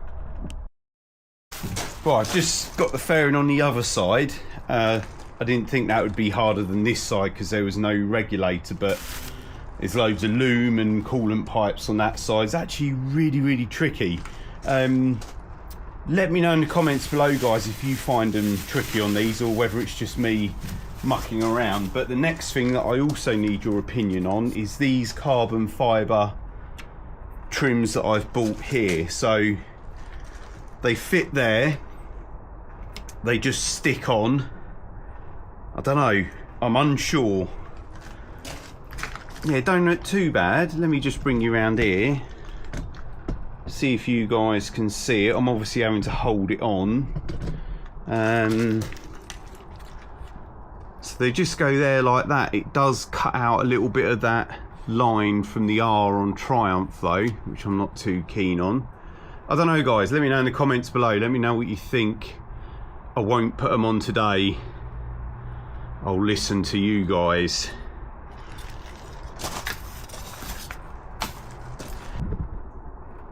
So, gotta get some new bar ends. This one's loose. This is an RG one, so I might get some more RG ones, I don't know. So let's just pop that up there.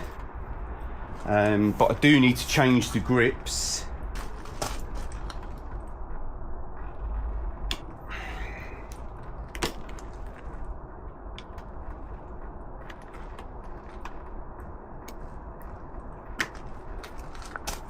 One.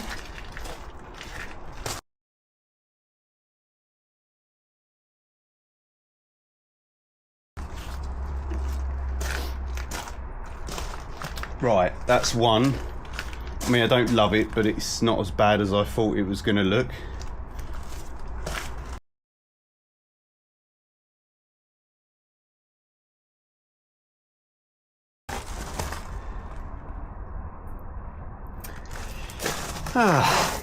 But it was worth a try.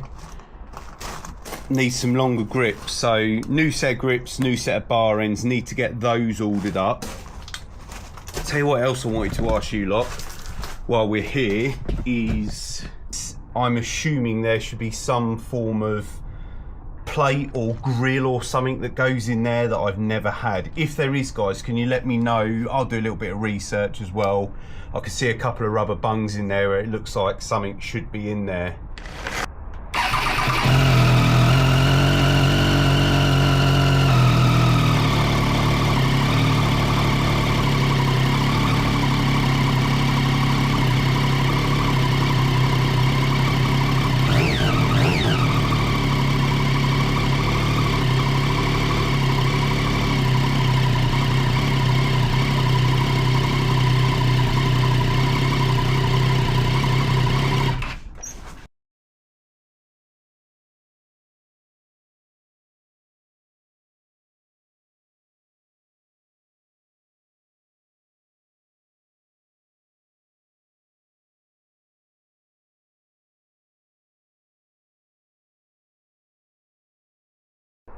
Nearly there, guys, so nearly there. So fairings back on, check the levels, they're okay. I've run it up, that's all good. Haven't ridden it yet, only literally up the road and back, and that's it, just to take a picture. What is there left to do? I still can't find the tank bolts. I've got no bolts left over. I don't know where they've gone, you know, they have disappeared, so never mind. So I need to order a couple of tank bolts up. I need to order the correct grips up, some new bar ends. I need your guys' help with that little grill at the front to let me know if there's meant to be one there. We've got one rear indicator not working and the horn isn't working. So I need to have a look at that. So we need to get that sorted at the same time. So the weather's absolutely horrible, so I'm calling it a day. I'm absolutely soaked, so I'm going to dry off all 3 bikes, get them put away. I'm Dino. If you've made it this far, please hit subscribe. It's completely free of charge, and I will see you in Patch's repair shop next weekend. Cheers, guys.